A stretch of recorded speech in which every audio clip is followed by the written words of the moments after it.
Hello and welcome to episode 26 of In PS We Trust. My name's Davey and joined with me as always is Phil. Bridget, you're the president of jack shit. And Spencer. What the fuck was that? We're a fortnightly PlayStation podcast and we each bring one topic of conversation to the table to go in depth on. But first, before we get into that, Phil, it's Death Stranding Day, baby. Let's go. I was expecting some boo, boo, boo, boo, boo, boo. Not gonna lie. I haven't got that all queued up, but I can definitely put that in post. Okay, alright. Okay, cool. Are you happy? I am very happy. If people have been following me on Twitter, it's all I've been tweeting about today, talking about jackets, t-shirts, the game itself. I've only had a couple of hours in it, but I'm sure we'll cover that when we get into what have we been playing. The reason why I wanted to come over to you first is because I see you're wearing a very fetching t-shirt. Do you want to describe to the audience what you're wearing right now? Yeah, so strangely, on the day that the Death Stranding Director's Cut was delivered, so was my t-shirt. It is the church's official Kojima t-shirt. So, yeah, it's on Twitter if people want to go and see it. I gotta say, listeners, you're missing out right now. I know we're an audio-only podcast, but Jesus Christ, this is a feast for the eyes right now. But we better move it on track. Guys, it can't be another episode of In PS We Trust without us drinking some assorted kinds of alcohol. So boys, what are you drinking? Right, well, I always start, as tradition. I've gone for a change today. I'm drinking something I think anyway, I've never had before. What, never in your life, or just never on the podcast? In my life. Oh, okay. I might have done, but I can't remember. If you've had it on the podcast, we've got fans now, Spence, so they'll be writing in. I've never had it on the podcast. 100%. Okay, is it Jim Beam? It's not. The official? No, okay. Let me just check your Wikipedia entry. What has Spence been drinking? You'll have to tell me so I can match it up. I'm drinking Beck's, mate. Oh, no. You're not a fan? No. Do you know, there's only two beers that I hate in this world. I mean, there's a lot of craft beers I hate, but I mean, out of the general beers that are, you know, your normal lagers, only two that I detest. Heineken and Beck's. I fucking hate Beck's. It just gives me a headache. Trash lager. I can't agree with you on the Heineken, but Beck's definitely. It's a low tier lager for me as well. I'll tell you what, I kind of pulled a Davey. Whereas the reason I bought it was because the crate it came in just felt really nice. And it's like a weirdly like really strong cardboard. It was the opposite of fragile. There was no shot it was breaking. I was carrying it with the handle. You know those built-in crappy handles they have on the crates? Yeah. One hand in that and just holding it. There was no chance of it breaking. And then the lid like pops, the roof of it pops off. Okay. And then it's just like you've got a little open box to just pull Becks out. It's really nice. And the bottles are normal bottles, but the crate was really nice. Okay, so they suckered you in with that crate then. I tell you, we haven't really ever covered the cardboard quality on this podcast before, so this is new ground for this, you know? Can I get a rating on the cardboard quality? It's 10 out of 10. 10 out of 10, straight away. It's 10 out of 10. 10 out of 10? It's amazing. If you could feel this cardboard, you'd gush.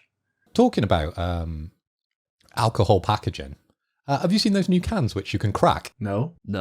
I think they're like Foster's or something like that. It's again a low tier lager, but you buy them and you crack them open. It's to get rid of the pull rings because they don't have the plastic pull rings that end up in the ocean and all those fish, you know, get caught in them. They love those, don't they? The fish. They absolutely just. They do. They're drawn to those straight away. They see them and they think, "I'm going to put my head through there." Yeah, turtles love it, don't they? They literally cannot resist it. That and plastic bags. They just eat them all. They love it. Absolutely love it. So hold on. So you're saying they literally get a can. You know, like when you're a kid and you get like a can of Coke and you'd like stab it with like a pen and you drink out of a little hole, right, in the can. Is it that? Do you like split a physical can in half? It's not that. How's it? This is blowing my mind. And my explanation of cracking a can probably hasn't gotten over what actually happens here. I believe the two cans are connected somehow, right? So it must be, I don't know, some sort of glue, I would imagine. And as you twist them, they crack down the middle, and then you have two cans. Oh, I thought it was actually like the drinking mechanism of the can was you split it in half and you've got like somehow like created a little impromptu cup that you can then like give half to someone.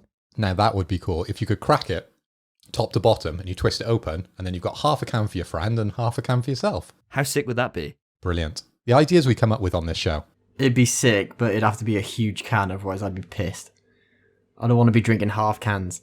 Or like a double can, a 2-pint can, crack, and twist it round. Yeah, that's what you'd need. That would be sick. Whoever does that first, I'm going to buy it. That's for damn sure. So what about yourself, Phil? What are you on? I've gone downstairs and we've had a look what's on offer. I've got a lot of Brewdog there. And as you know, I'm not feeling it currently with the craft beers. No. So I've gone for an oldie. It's been featured on the show many times, and I know you've got a brilliant Italian accent. I've gone for a Peroni tonight. Oh, great choice. So I've got a couple of bottles of those, nice chilling in the fridge. So I'll be working my way through those tonight. How about yourself, mate? What are you on tonight? Oh, no. Oh, no. Our roles have swapped, Phil. So whereas you've gone for a really good beer choice there, I saw an offer and I just couldn't refuse it. So Beer52 had this offer up for a crate of beers to come through your house. You just pay postage. £5.95. Thought brilliant. It arrives pretty quickly. Cardboard was great on the outside. The packaging that it was in was brilliant. Top tier packaging. Opened it up. And inside it had a little magazine. So you could have a little look at the beers that came with it. And you can look at the ratings. And you could look at what it is. And when I read those descriptions, it put the fear of absolute God into me. If someone was to describe a beer as milky stout ale, what would you get from that? Would that be something that sounds delicious to you? That's 100% in the bin for me. I hate those lagers. Yeah. I wouldn't be going near them, mate. And you've actually extended this offer to myself. I've taken it up as well, and I've ordered it, but I've gone for the light beer options. So I'm not going to get the same trash that you've got through. But which one out of your crate are you drinking tonight?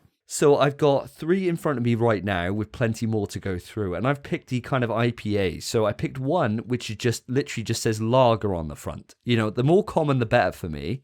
That's how my taste buds work. So it's a Helles, Helles, Hell's lager. And that's just a really nice, just normal lager. just a nice lager. I don't know how else to describe it. I think a good rule of thumb with kind of craft beers and lagers is the longer the name, the shitter they are. So if it's lager that's been brewed on a hot summer's day, infused with blueberry and, I don't know, all this other bollocks, right? Then it's going to be shit. If it just says lager, hopefully it's going to be all right. You're in for a good time. So the other ones I've got in front of me is Temperance Restless Years, which is got a longboard on the front of it. So it sounds like a PlayStation exclusive, mate. Yeah, it does. It does actually. Yeah. Now this is the thing kind of worries me. It says pale ale. All right, okay. I'm not a massive pale ale fan, but I'll drink it with rye. I mean, in rye, in bread. I mean, I don't know. It just puts me off a little. But I'm drinking that at the moment. It's all right. Nothing special. And then queued up. Then after that, I've got L Train Chicago IPA. But this actually looks pretty decent. So I'll let you guys know. And if you hear groaning at random points throughout the podcast, it's me trying my drink and being like, fuck my life. What are alcohol volumes of these drinks tonight, Davey? Because I know they have a big variety, should I say, when it comes to craft lagers. Some can be as little as 3. Some go all the way up to over 10. So what have you got tonight? They're all 6s, so they're all around a 6%, so quite high for a lager. 5.8, a 6, and the first one I had, which I really enjoyed, was a 4.7. So I'm going to run the gambit today, and I think, looking at the podcast topics, we got quite a long episode ahead, so we'll see how it goes. But I think it's probably time for us, on that note, to move it on to what we've been playing. This time on NPS We Trust, what have the boys been playing? So guys, it's been 2 weeks since the last podcast. Phil, you found a new lease of life with playing games again. So I'll be interested to hear what you've been playing. Well, Davey, over the last 2 weeks, I have been continuing with a few of the games that we spoke about on the last episode, namely God of War. And I'm happy to report that I have completed the game. No way. Well done, mate. Well done. He's a gamer. So my journey started back on the 4th of the 11th, 2020. And like oil and water, I finished the game on the 14th of the 9th, 2021. Oh my god. Wow. And yes, for those eagle-eyed listeners, those are the names of the trophies. Fair dues, mate. So, I suppose this is probably going to be potentially one of the last times you talk about it. Before I get your closing thoughts on it, you become a bit of a platinum gamer last episode where you were playing Ratchet and got the platinum. Any plans for that on this? Well, I was actually looking at the trophies, and I did notice you had the platinum for this game, and I have been enjoying it. And I think there's a couple of different things left in the game for me to do. There's a couple of dragons that I need to free, I believe. There's a couple of areas which I need to explore fully, some of the realms, as well as take on the Valkyries. And I know you've said that's particularly difficult, which I quite like a challenge after my hour in Bloodborne. So potentially, I might spend a bit more time, but we'll have to see in 2 weeks. We'll have to see. I have a couple of other games on my shelf, which I'm trying to work through on the PS4, just to give a bit of variety to the show. It gets a bit boring if every time I'm talking about God of War. I know a lot of people love this game, so this is the reason I've revisited it, but I have missed out quite a few games I need to go back to on PS4. I've got Batman Arkham City to go back to. Nice. Great game. That's one that's on my list, definitely. So we'll have to see when it comes to PS4 games. So, we love a rating on here. What's your rating for God of War from what you've played so far? The actual main story. Well, the last part of the game that I played over the last 2 weeks was pretty much the end boss fight, which I won't go into specifics because there's going to be people out there that haven't played the game.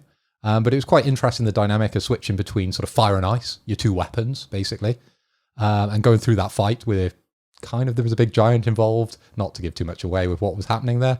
But it was very interesting, that fight. I quite enjoyed it. And it had lots of different phases to it, and they were all kind of different. So I did appreciate that. And there was quite a twist at the end of the story. Yes, there is. There's a bit of a reveal to potentially what the next game's going to cover. And I quite like that. It drew me in a bit more. Okay. Particularly in the name of the character that comes up right at the end. I thought so. I thought it would do. I know you're a big fan. I am a big fan. Massive fan. So I think the game has risen, in my opinion, definitely. But it's not a game I love. Okay. It's just good. And I definitely will play the next one and give it that time. It's not like coming out of God of War 3, where I just thought the game was trash, right? I just thought, this is just another hack and slash kind of Devil May Cry game. I didn't enjoy it at all, right? But for this one, I did appreciate it, did enjoy it to a certain point, but I don't love it.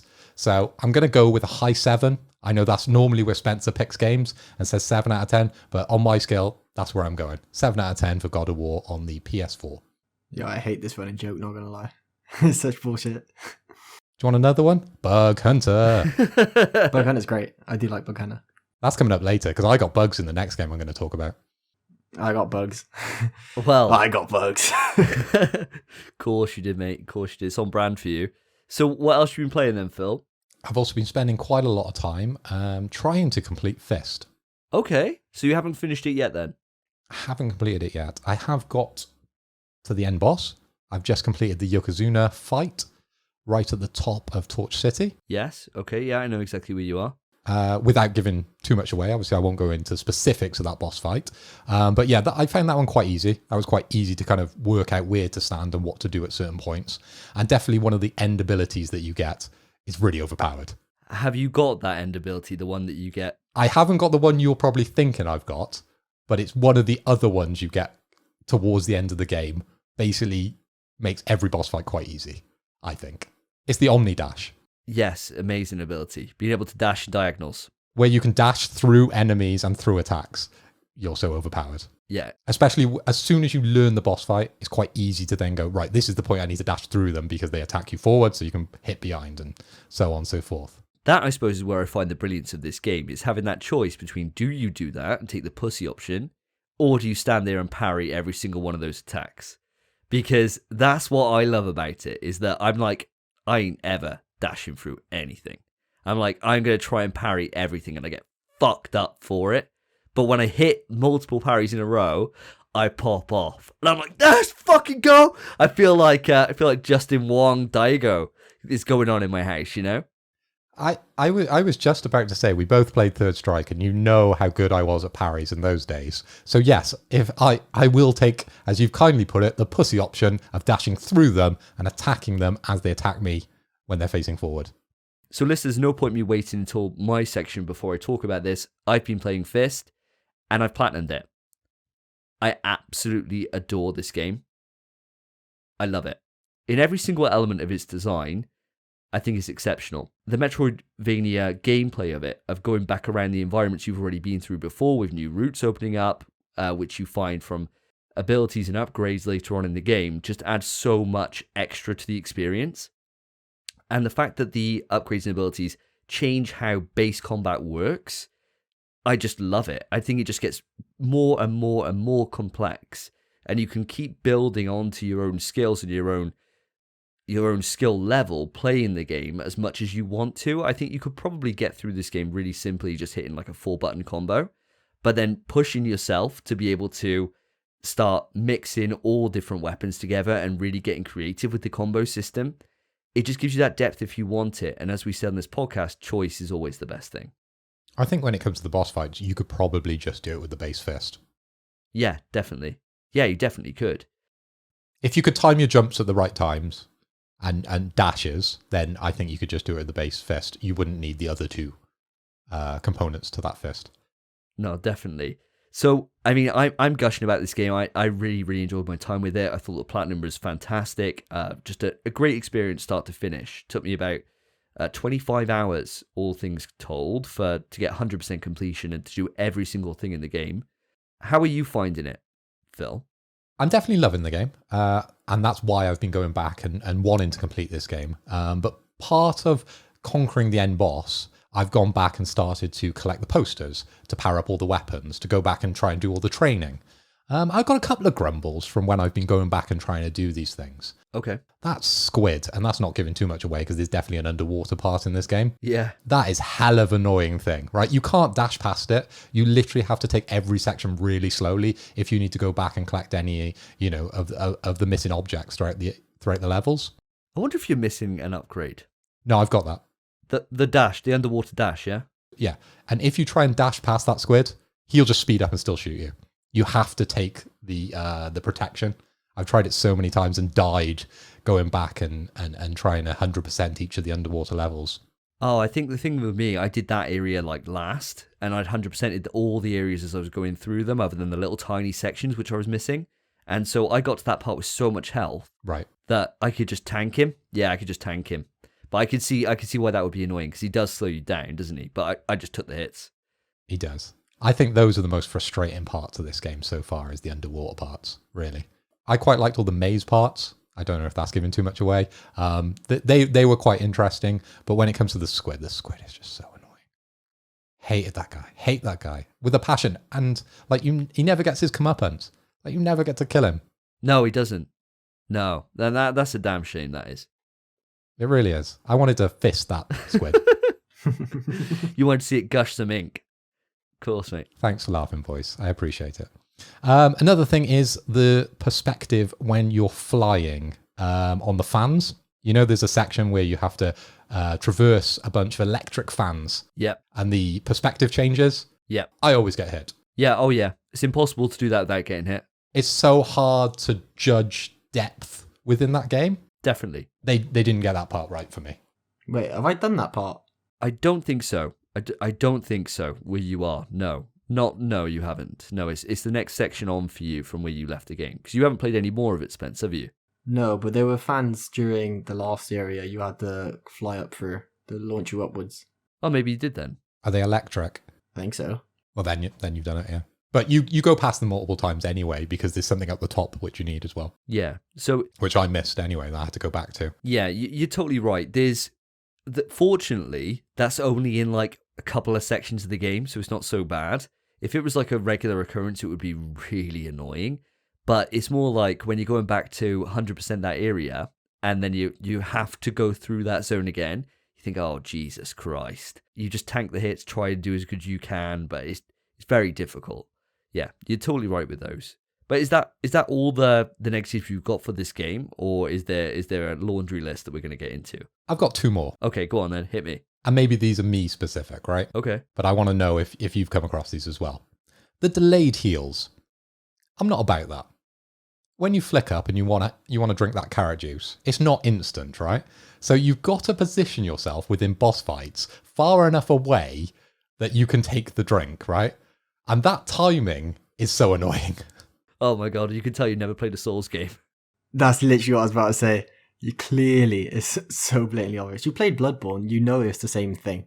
It's partly why I'm bringing it up, yeah? That's why I've got a big smile on my face. Because I hate that. That annoys me. Why isn't it an instant heal? Imagine, whereas on Bloodborne, right, you take your little vial and you can heal quite like a multiple times in one go, and it's actually quite quick on Bloodborne. On Dark Souls 1, you drink your Estus and he's putting it back. He takes ages. So there's no way you could just do it in a boss fight, unless you proper make space and allow yourself for it. And it just reminded me of that. So as soon as I learned that there's that startup time on it, I never encountered that as an issue again. My next grumble. Did you ever complete any of the training on Street Fighter? Yeah, a couple, not many. Okay, you probably took to this a lot better than me because I didn't really spend a lot of time doing those missions or trophies within the Street Fighter games, right? So it's the Master Wu training. I thought you'd struggle on this, not going to lie. Oh my god. Right, I've got to the intermediate training. I've done all the weapons, right? It's just the intermediate and upwards, right? So I've got to the second part of the intermediate training. And there's a bit where you hit them up, you jump, you punch twice, and then you switch to the drill, and then you hit them twice. I know the bit, yeah. Okay? So I get to the part where I've hit them twice in the air, and on your second punch, he does 2 punches, which punches them away. Do you know why? Why? What am I doing wrong? Help me. Maybe this is just turning into a help Phil section on the show. Can I guess? Because I've not done this. Yeah, please take a guess, Spencer. Does the action of swapping weapon cancel the second punch? No, it's nothing as complicated as that. Damn. Listener, we played Mortal Kombat with Phil a while ago for the first time. I know why. And this might not come out very well in the edit, but I'll try my best. A normal time you press button fighting game is very specific, right? So, for example, if you're pressing a 3-button combo, it would be... Phil would be... Everything's getting mashed. There's so much mash that it's unbelievable. So I think the issue, Phil, is that instead of pressing like square up, square X up, square, you're pressing square up, X, square. I'm fine with that part. It's the double punch when you're coming down before you switch to the drill, and then you do 2. Because you're hitting an extra input. If I don't do the second punch, I could do the full combo. But it's that second punch because he punches twice and pushes the dummy away from you. Mate, I replayed Mortal Kombat with you. I think you're hitting it more than twice. I'm not.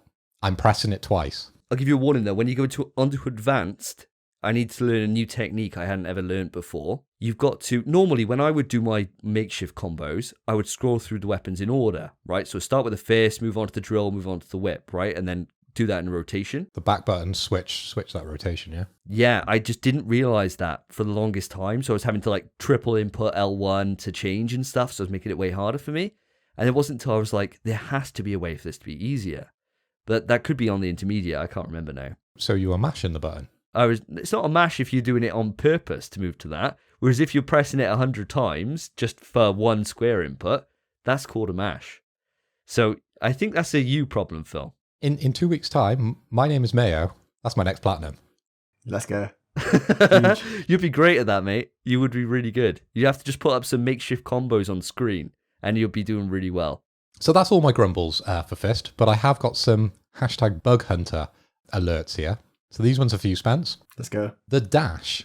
As I'm saying, you can dash through enemies. There's one enemy you can't dash through, and it's one part of the enemy. It's the pig's head. Oh, yeah? You can't dash through it. Oh, what happens? His body, you can dash through. If you try and dash through his head, you bug and you stand on top of his head until he attacks you. And that attack, he basically grabs you and chucks you into the spikes. Whoa, how weird's that? It happened multiple times. 'Cause I think it took about 5 or 6 times to actually work out the mechanics within that boss to be able to do it. But yeah, multiple times I got stuck just above his head and he would just hang. And you could tell it was a bug because the model would just stay there in a really weird position and you couldn't move out of it. So there's my Bughunter addition for the episode. That's mad. I appreciate you taking a load off my back, mate. Yeah, Spence is the one to really bring this home with his bugs. And I suppose, Phil, that probably brings us on then to the last game that you've been playing, which I'm sure that you're going to want to talk about a little bit. Now, I thought we just missed this one out. What am I joking? It's Death Stranding, guys. Come on. Let's go. Yeah, turned up a couple of hours back, tweeted straight out, obviously, to let my fans know. Got that all installed, and I'm happy to announce that process was very, very simple. Oh, yeah, I wanted to know about this. So how did it work? So what happened? Loaded it up on the PS5, and I thought, everything's just going to work, isn't it? Put my disc in, and it said, transfer from PS4 to PS5. Press the button, it went, okay, you haven't uploaded it to the server. So I thought, okay, fair enough. This is on an American account without PS Plus. So I thought, fair enough, I'll go upstairs to my PS4 because my PS4's in my office. Turned on, updated Death Stranding. Took about half an hour because I haven't played it, obviously, for 6 to 8 months, I think, since I played Death Stranding last on my PS4. Updated it. Once you log into the game, it's pretty easy. You make sure you've got no open orders. You stand by a delivery terminal. You open up the system menu within the game, and then you select to export that data. That data then goes from the PS4 up to the cloud, and then on the PS5, you press a button, and you're straight in exactly the same place. Isn't it weird, right, that someone's perception on something makes it positive or not? Because that's exactly the same experience, really, as my Spider-Man one. But it was like a negative experience for me because I found it a pain in the arse having to do that. So it seems like the same thing as Spider-Man then. Because that's what I had to do on Spider-Man PS4, was install the game again because I didn't have it installed, load it up, upload my save to the cloud, put it onto PS5, and then download that save. I think I've got such a positive feeling about this is because when I went to my PS5 downstairs and I was like, oh, it must need to be uploaded, right? And I was thinking save files, they're going to be needing PS Plus. And I was like, I'm not going to have to buy PS Plus on my American account now because I hate PS Plus, right? To be able to transfer this file. I thought the boys are going to rinse me if I have to buy PS Plus for the American account. I really don't want to do this. And then obviously I did a bit of reading and it was simple enough just to upload it on your PS4. So yes, it was the same experience, but it's definitely positive because I didn't have to spend any money on PS Plus. No, that's fair. That's fair. Oh, well, it seems to be on brand then that Sony just haven't really sorted out a proper solution yet for this save transfer. But I suppose that's something we'll have to keep an eye on when we get to like Ghost of Tsushima, Director's Cut, whoever gets onto that next, if I ever get to that, and whatever next is coming for us, I suppose, because, yeah, it seems like exactly the same thing. But okay, so how's the game itself then, Phil? To be honest, I haven't been able to play a lot, and I'm going to save a lot of what what I've experienced so far for the next episode, so I can give you a full holistic kind of view on Death Stranding Director's Cut. But what I can tell you, the game looks absolutely beautiful. I've prioritized quality over performance, and that game is stunning. Yeah, I would have done the same thing. Does it still keep it at 30? I believe so, yeah. Yeah, but just at increased resolution. Oh, I'd definitely do it like that. That game is an absolute beauty to behold on PS4. I cannot wait to see what it looks like on PS5. So we'll leave that there on Death Stranding. I'll update you guys in 2 weeks with my full review. Spencer, should we move on to you? What have you been playing over the last 2 weeks? Sure, mate. So I've been playing a good bit. I've been playing the COD beta, but I don't think I'll talk about that for now. Because I've talked about it in the past. There are 2 games I have that I really do want to talk about. And they're both games I recently purchased, and one of them came out literally the other day. The first one I'll talk about is Hades. Hades is fucking sick, which I imagined it would be because it was Game of the Year nominee. But you play as Zagreus, who is Hades' son, and you're trying to escape the underworld, and that's the whole game. For someone who's never played Hades, only really seen stuff on Twitter based around people speedrunning the game. One of the League of Legends presenters, he's like broken world records for this game, speedrunning through Hades. What style of game is it, Spence? Do you want to just give us kind of like a base kind of like feeling of the game for people who've never heard of it or never played it? Well, it's a game genre you know very, very well, mate. Action adventure? It's a roguelike, mate. Why aren't I playing it? It's not like any roguelike you've ever played. It actually is a roguelike. Yeah, it is. But basically the gist of the game, Hades hid your existence, and the gods, all the Greek gods, find out you exist, find out you're trying to escape to join them, So they aid you on your quest. So as you're progressing, you pick a weapon. There's several different weapons to choose from. There's a sword, a spear, a shield, a gun. The gun's busted as well, by the way. The first time I beat the game was with the gun. That famous Greek gun. Yeah, mate, it is. And it's a grenade launcher as well. And it's like, yeah, it's sick. It's sick. Why hasn't Kratos got a grenade launcher? Come on. He's Greek, isn't he? Don't know, mate. Not anymore. And there's like a set of fists you can use. I like fists. Fists, mate. Yeah, everyone does. Just the one. But yeah, the gods find out you're trying to escape, so they aid you. So as you're progressing, as soon as you start your escape, a boon drops. And a boon is basically a gift from the gods, which will enhance one of your abilities or your weapon or your cast. And a cast is like, it changes depending on which god gave you the cast.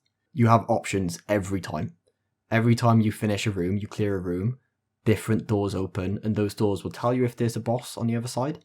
And they'll give you symbols. So the one door could have Poseidon symbol, the other one could have Aphrodite or Dionysus or anything, and that kind of guides you. You want to make your builds dependent on your weapon, so you pick the gods that suit your build.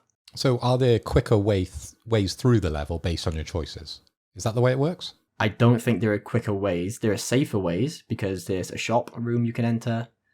There's a fountain, which you can use to heal, and that obviously, that's a room. So you'd skip a fight room to use that room.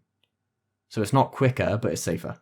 And obviously with a roguelite, all these rooms are procedurally generated, so you don't know what you're going into, do you? Yeah, it changes every single time. That's awesome.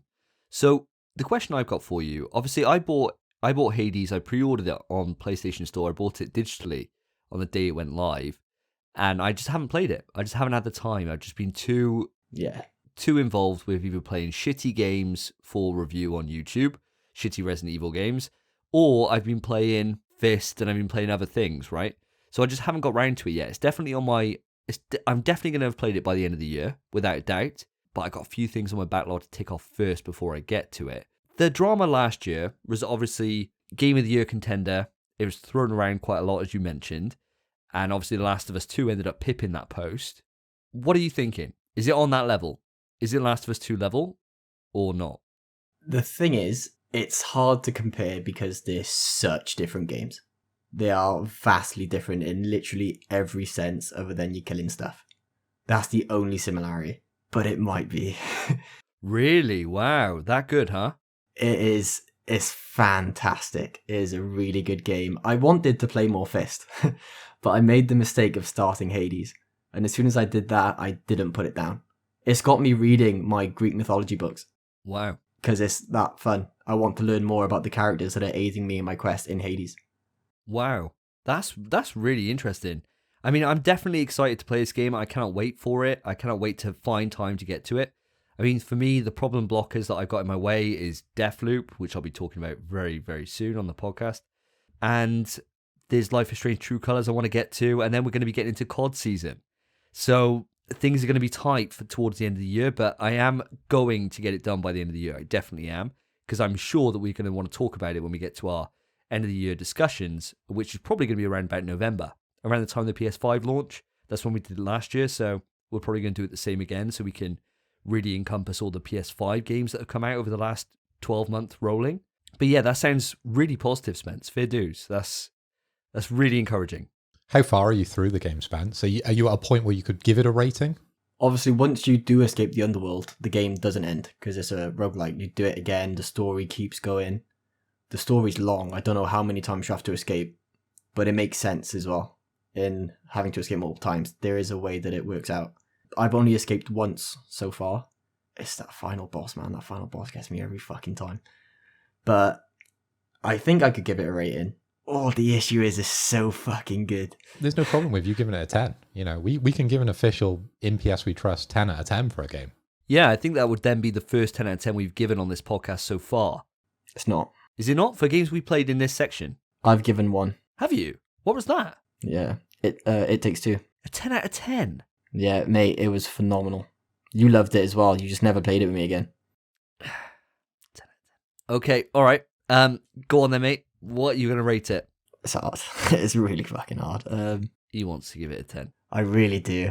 Okay. I do have an issue with it. so I don't think I can give it a 10. Is it bugs? It's no bugs. I've not had any bugs. Wow. Oh, no bugs for Spencer. Oh my god. That deserves a 10 if there's no bugs. Because you are the bug hunter. It's a strong 9, I'll say. Wow. So what's your issue? My issue is there's not really, with some of the weapons anyway. The one weapon, I unlocked it and I tried using it, the Chaos Shield. There's no combos or attacks or anything. You hit square, which is obviously your normal. Triangle's your special, and circle's your cast, and X to dash. And usually your triangles are usually arranged, or like a big move. And it's arranged with the shield, you throw it like Captain America, and it comes back to you. But your square, you swing it like horizontally, and that's it. You keep mashing square, and you just keep repeatedly swinging it horizontally. There's no different moves. It's not like a parry or anything? No, nothing like that. You just kind of just keep swinging it. And it's kind of the same for the other weapons, but like for the spear, it makes sense. Because what else you can do with a spear? You jab it. That's it. Whereas you don't like push with the shield or anything. Uppercut, any of that. Just feels a bit lazy, does it? Nothing wrong with mashing, mate. It's not the issue. The mashing isn't the issue. The issue is the animation whilst you're mashing. Quite a minor issue then, really, all things considered. If it's just an animation in the game, then obviously you're really hyped on this. You're super hyped on this. I love this game. I want to platinum it, and I know it's a journey to platinum it. It's a long platinum. But I'm going to do it. I do not want to put this game down. Fair dues. I'm looking forward to hearing about it. So what else have you been playing? The other game I have had bugs on, and we've been saying it wrong this whole time, by the way. It's Kena, Bridge of Spirits.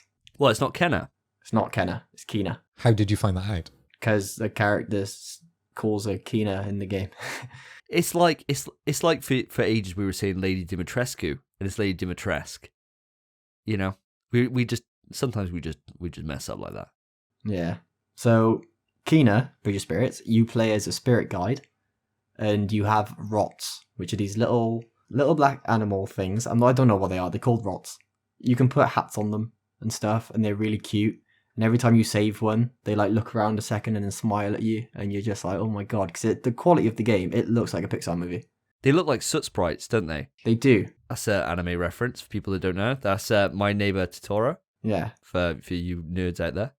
Fucking nerds. Yeah, they look like those, don't they? But they look super cute. Mate, they are adorable, and this game is stunning.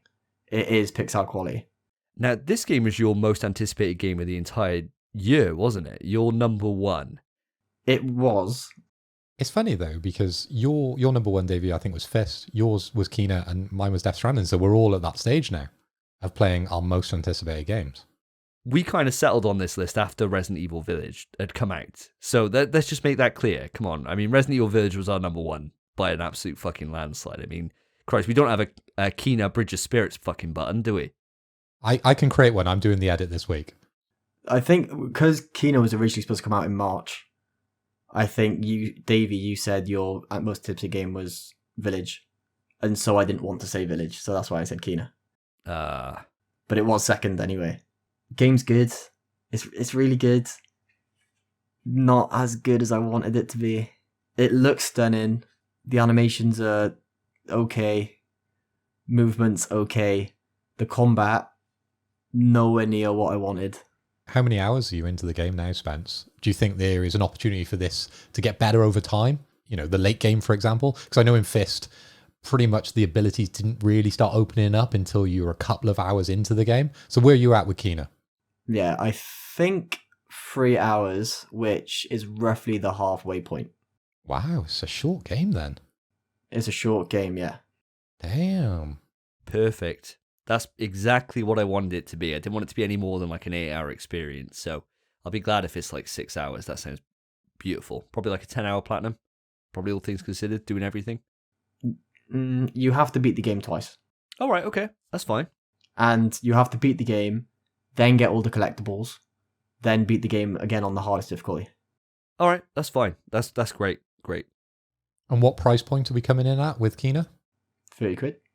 I mean, it's had really stellar reviews, hasn't it? It's gone down really. It's been really well received. I think it's sitting on like an 85 on Metacritic right now. People are really high on this game. So are you kind of feeling that that's been a bit overblowed? from your experience? I think it's all bullshit, mate. I think it's insane. I do not think it's an 85 at all. I wanted it to be an 85, but Returnal got an 85. Yeah, Returnal should have been way higher than that. Returnal should have got higher than that, and Kena should get lower than that. This game looks stunning. It really does. But it's dry. It's just a dry game. It's not incredibly fun to play. And that might just be me. And also, I literally I thought about this already. I might be thinking the combat's a bit dull.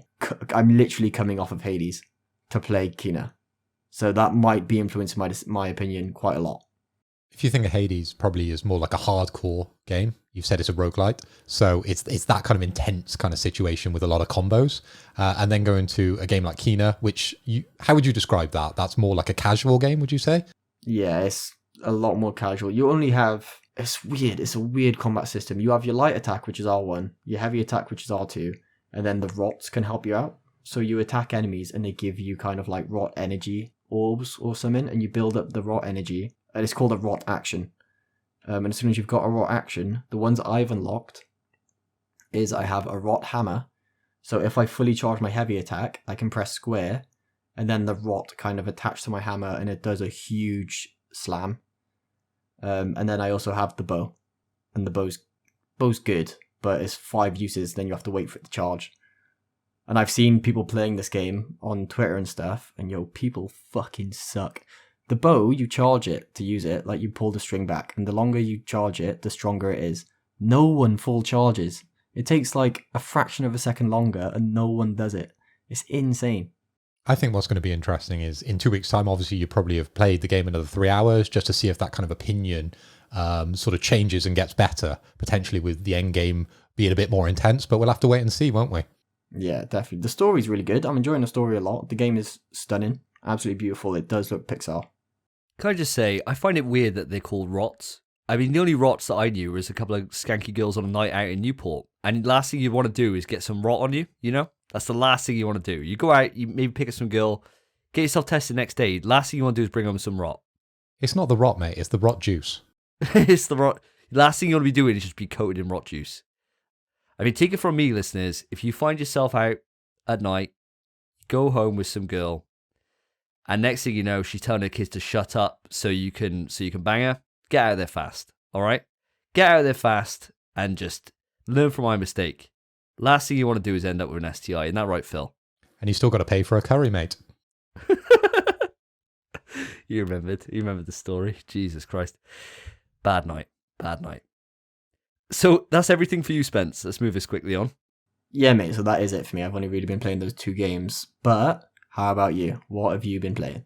Well, I mean, as I said, I've been playing some Resident Evil games for review, and they haven't been going very well. So I played Resident Evil Gaiden.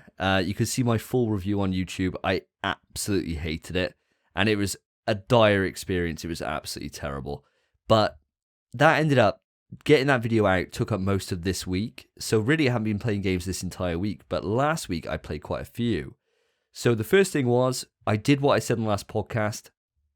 Deathloop came on the Saturday, day after recording, came 3 days earlier. So I got to give a shout out first off to GameBase. Really, really impressed to get that game 3 days before general release. That's fantastic service. So that has given me an extra light of hope that I don't have to go down this all digital future. The problem was, I was so far up Fist's arse that I didn't get a chance to play Deathloop at all. I only played the first hour of it. I'm in exactly the same position as you, mate. I ordered Deathloop from Amazon, came on the day, didn't come as early as yours, I do admit, because we were talking on Messenger, so it was slightly later on in the day. But I only played the first hour, and that's why I didn't even bring it up in my section. Hopefully I'll play. I'm definitely not going to if I've got Death Stranding, but I will be playing it again in the future. No, you're definitely not. Yeah, by next episode, guys, I should have a full breakdown of Deathloop to go through, but this episode I don't. So I played Fist, absolutely adored it, got the platinum, and then the COD beta was running. And guys, call me Mr. Burns, because I'm unleashing those hounds every single fucking game.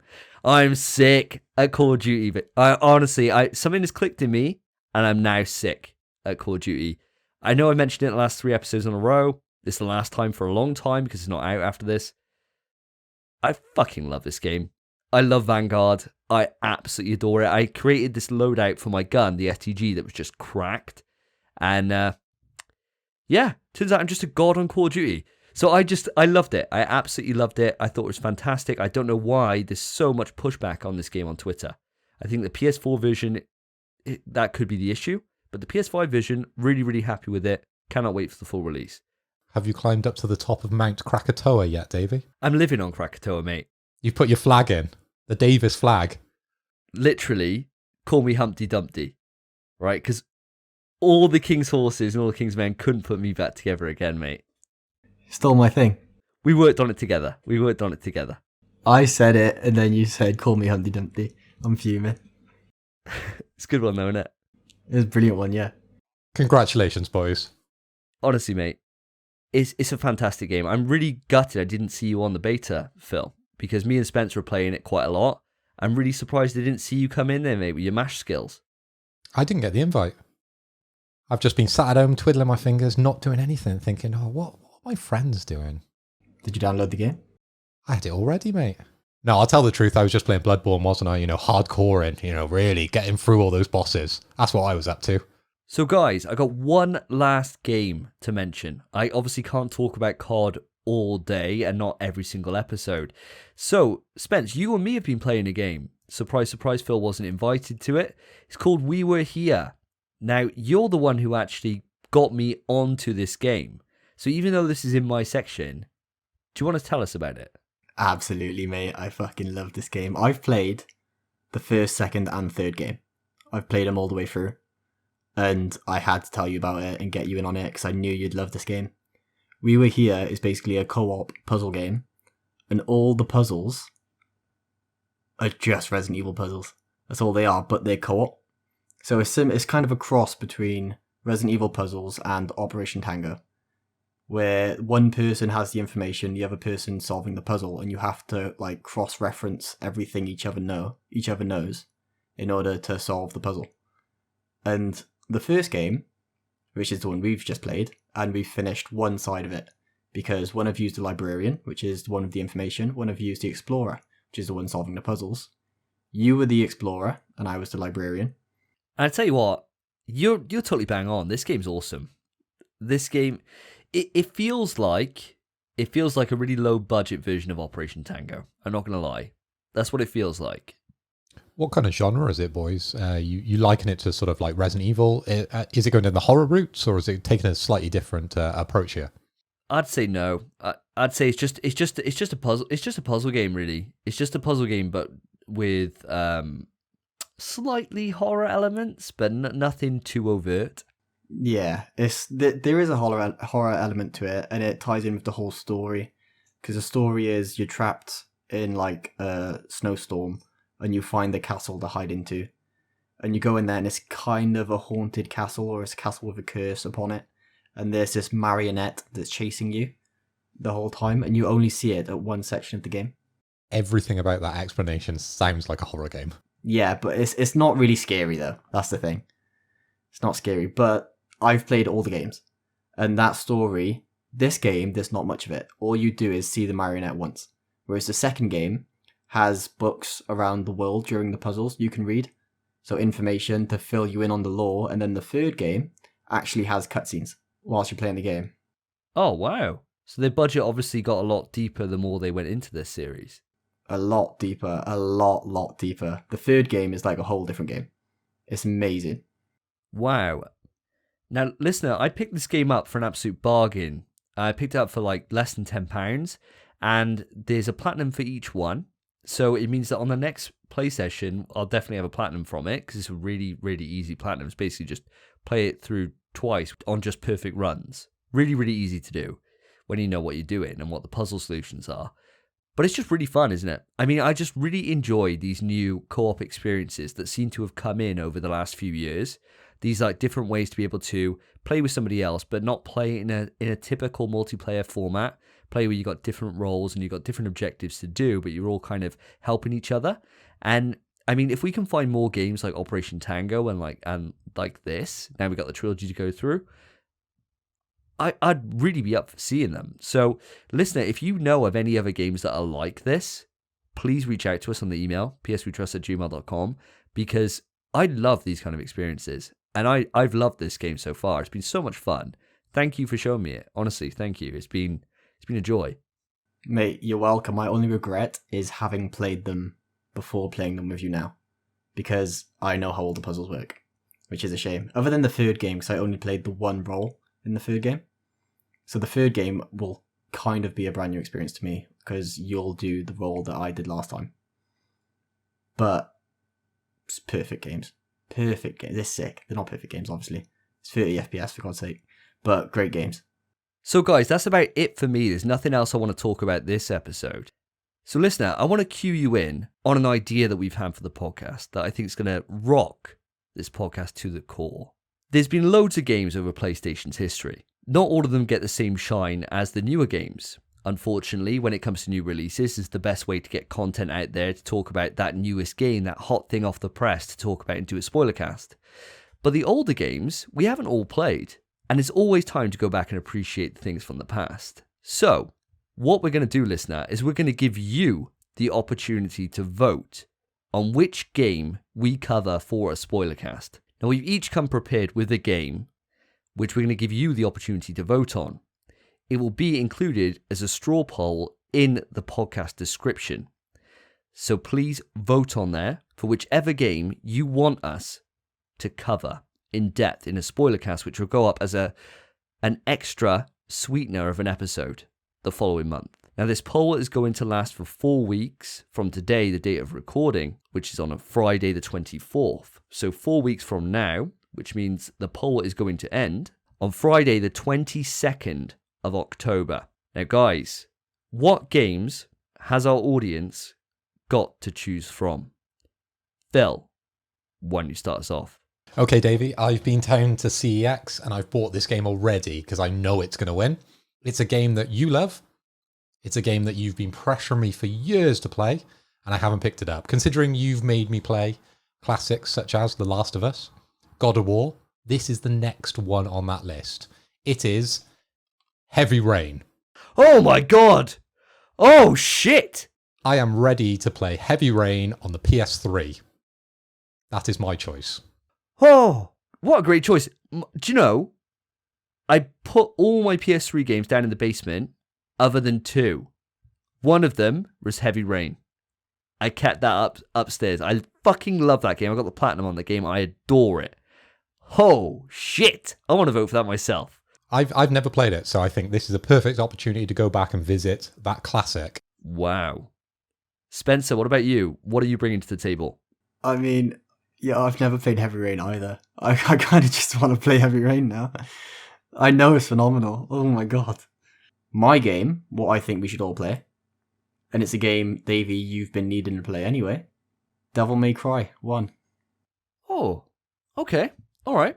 Yeah, fair dues. I bought the collection a little while back and I haven't actually got round to it yet. I haven't played Devil May Cry 1 since it originally came out. So I wouldn't mind a look back at that. Yep, I have it. PS2. I believe it came out on. Yep, I have it ready to go. So I'm going to have to dig out my American PS2 to be able to play that, because part of what I'm going to be doing is trying to play these games on the original hardware. So if we do at any stage have a PS1 game, I'm going to try and find a CRT, dig out my PS1 and play it on the original hardware. So that's part of my challenge, really. Well, fuck that, because I'm either ROMing it, playing it on my PlayStation Classic, or I'm just playing it on the PS3 or PS4, PS5. You know, I'm not doing any of that busy work. No chance. I'm going to stay true.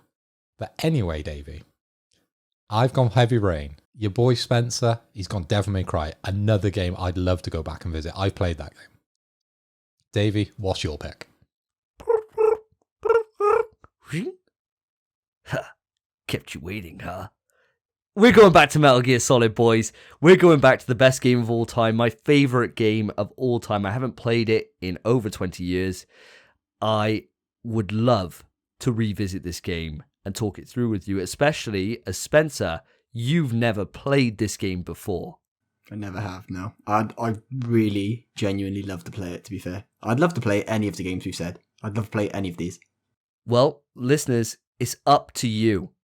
The straw poll is going to run for 4 weeks from today, the day of recording.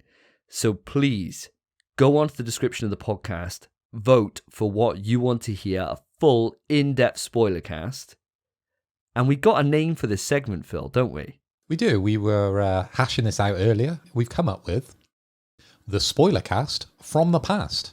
So it's going to be an extra supplemental episode, which will go live every single month with, as soon as that poll ends, we'll have a month to complete the game that's been chosen and get that spoiler cast out, that spoiler cast from the past.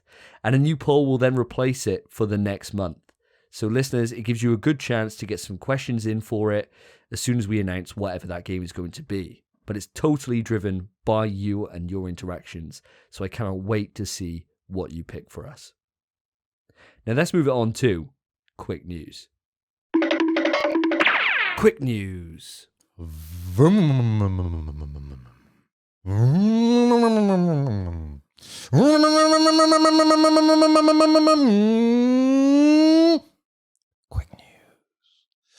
Following on from every single fucking game making its way to the big screen, we now know Anthony Mackie has been cast as John Doe in the Twisted Metal TV series. Let's go, John Doe. Quick news. Say goodbye to Jump the Knife and Big Dog's Night Out, as Little Big Planet 1, 2, and 3 on PlayStation 3 and Little Big Planet Vita have had their online services axed, locking the platinum on all of these titles. Now, one ray of light is that the PS4 services for Little Big Planet 3 are back online after a long hiatus, so if you are desperate to experience these classic levels, you can still do it. Quick news. Battlefield 2042 has had a change in its release date. It was initially planned to launch on October 22nd and has since been delayed for release on November 19th.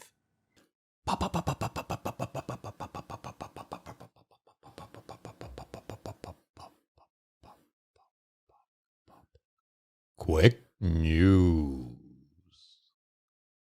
The Midnight Black Pulse 3D headset is arriving next month. I know Spencer says it's great value for money, so it might be an option if you don't already own a gaming headset. Quick news. A new PlayStation update has gone live, as we discussed on the last episode, and we talked through the features in quite a lot of depth. These features have now gone live for everybody. So just to run through those super quickly, we've now got an enhanced game base where players can easily view and write messages to friends and parties directly from game base in the control center.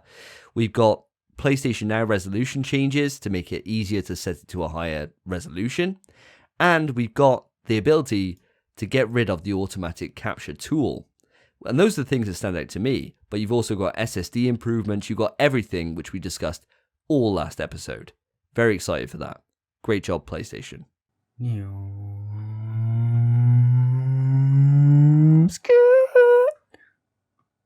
Quick news. Kena, Bridge of Spirits is getting a physical release after initially launching as a digital-only game. The physical release is planned for November.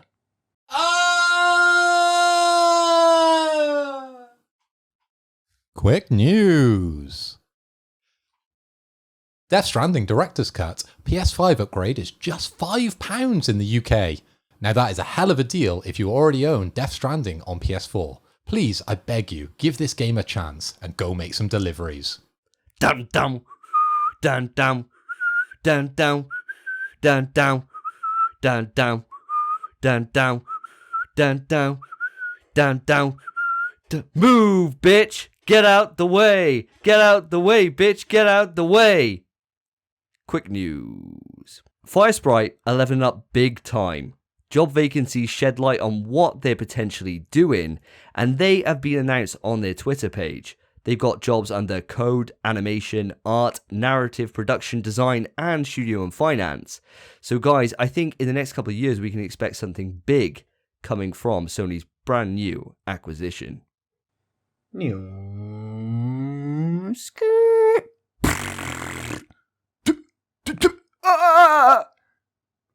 Quick news. Sackboy: A Big Adventure has yet another guest appearance in the form of costumes for your little sack boyfriend. This time the new additions are Ellie and Abby from the hit game The Last of Us 2. I'm not going to go back and use these, but if you're a fan of Sackboy, crack on. And following that piece of news, it's time for us to move into Rumour Has It. Kick it!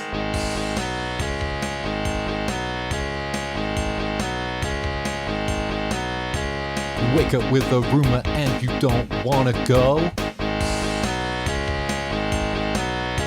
You ask if it's confirmed and they still say no.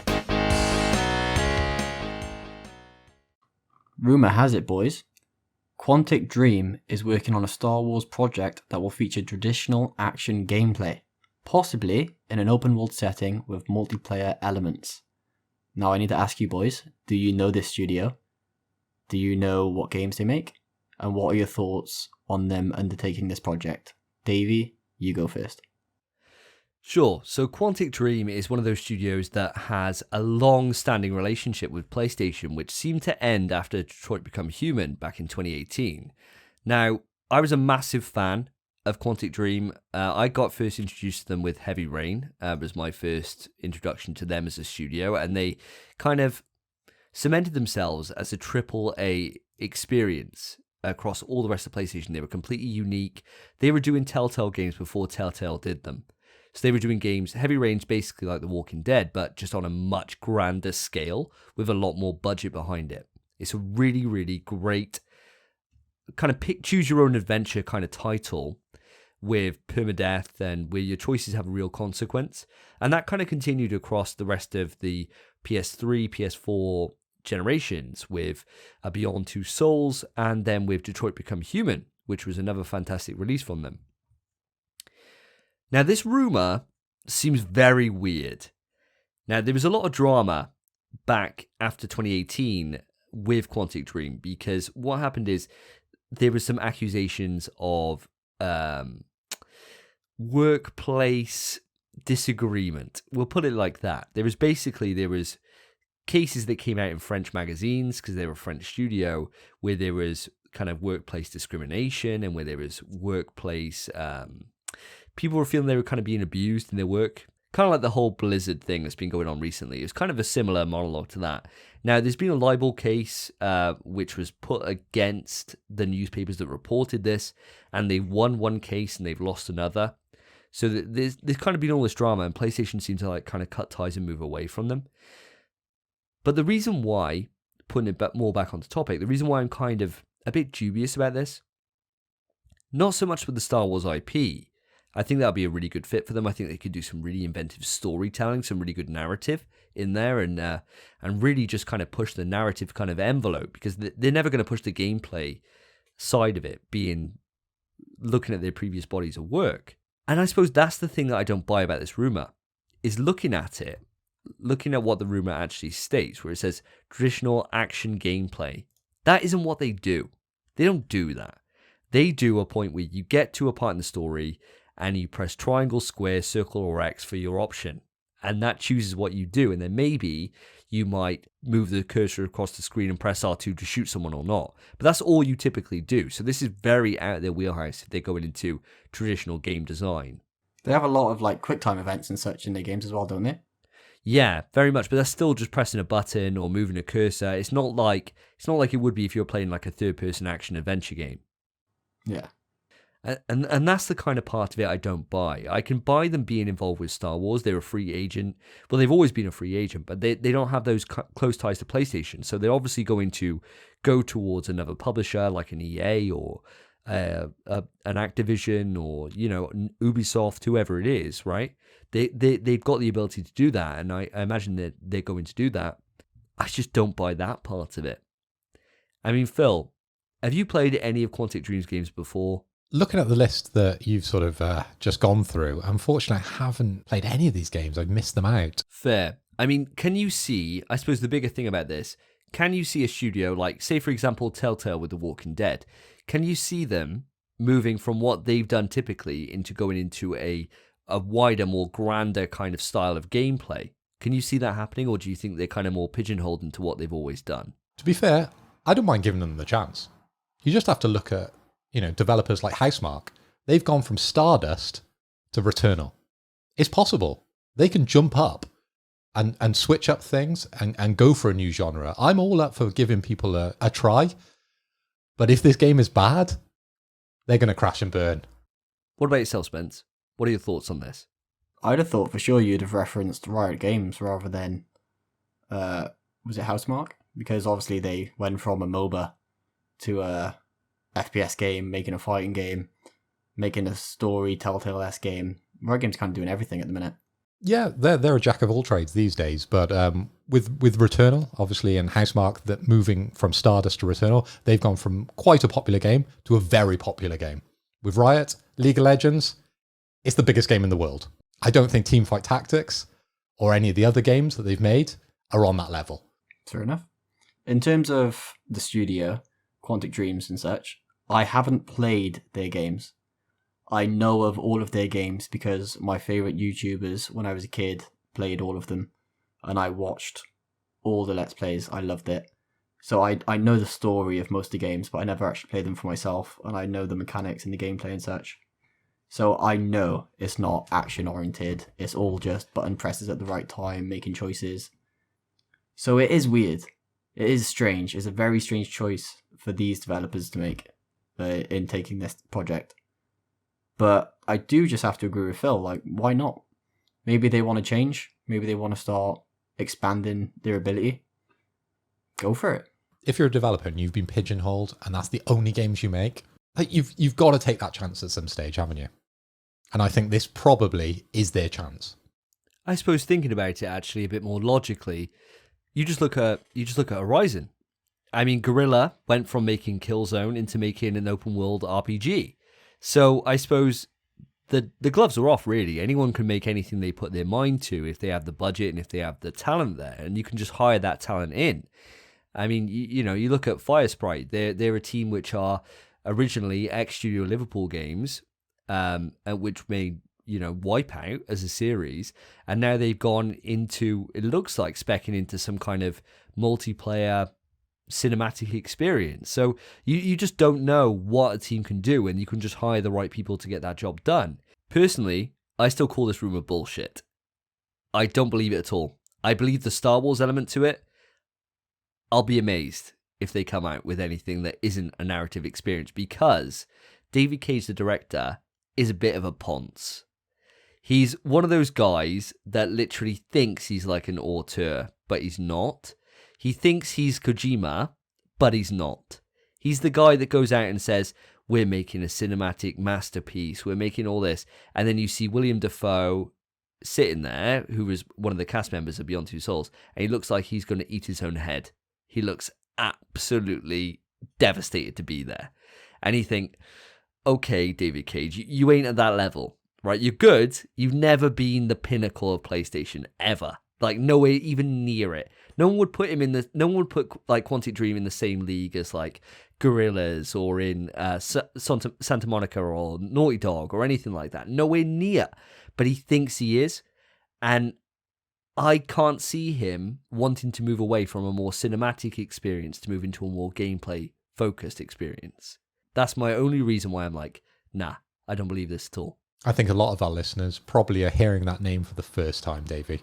Yeah, they could be, and I mean, maybe that's the reason why, he views himself in his own echo chamber as some kind of god of game design. Where, yeah, he puts out great games. They are great. I love all of his games that he's done that I played, but you ain't at that level, son. You ain't Kojima. You're not up there with. You're just not there. So, I call bullshit on this, guys. What are your thoughts? Do you reckon it's bullshit or not? I'm open to giving it a chance, as I am with a lot of this. As we've talked about, there's a lot of studios stepping up over the last year, and who knows what's possible on PS5 these days. They might have employed a bigger team. So I'm not calling 100% bullshit. I'm just giving it the option to become something. So you're sitting on the fence. Yeah, it's a nice way of saying I'm sitting on the fence because I don't really know a lot about it. But I'd like to see something perfect, but I don't really like Star Wars games, so I probably won't play it anyway, unfortunately. Yeah, all right. Spencer, how about yourself? I myself, I actually completely believe it, because it's just a strange rumour. It's a strange rumour for someone to have just pulled it out their arse. I reckon it's kind of just has to be true. And I know there's so much happening with Star Wars right now. Star Wars Visions just came out, an anime. They can do what they want. So you're saying no smoke without fire? There's got to be something there. Yeah, I suppose I am. Just reckon it's weird. And if it's weird, and it doesn't make a lot of sense, it's probably true. I think that's an NPS we trust first. It might be. Davey thinks one way, I'm straight down the middle, and you're the other way. Let's go. We're all different, so someone's got to be right. We'll pick this up in a future episode. So guys, it would normally be at this point that we'd move it on to topic time. However, we've got listener mail. Dun dun dun. Who is it from, Davey? You'll never guess who it's from. It's from our old number one fan, Joseph Thomas, has finally returned to the podcast after about a 10 episode hiatus. My God. Welcome back, Joe. So he says, "Hey guys, number one fan, back again. Congrats on coming up to the 1 year of the podcast. It's not until, mid-October, but, thank you, Joe. Appreciate that. If you're wondering where I've been, well, I've traveled the world. I walked the Great Wall of China, through Colombian fields, searching the oceans for Atlantis, expanded my mind, participating in rituals with lost tribes, and yet the thing I was truly searching for, I could not find. Worse opinions about Resident Evil 4.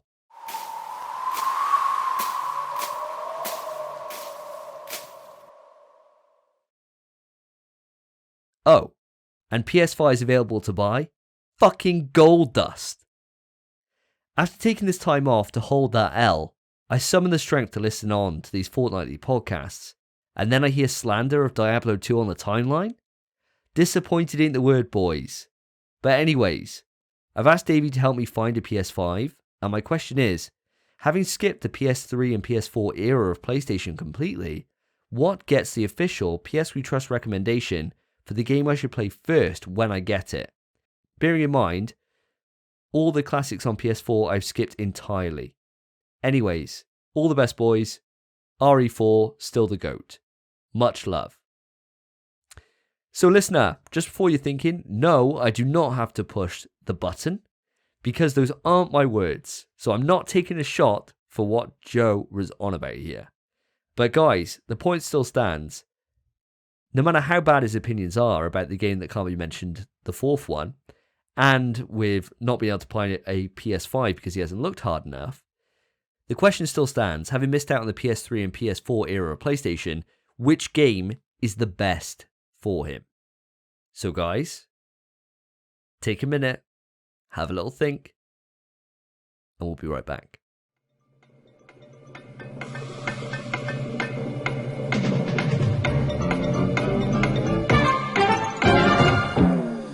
As I pose the question, I don't think it's right that I should start. So Spencer, let's go to you.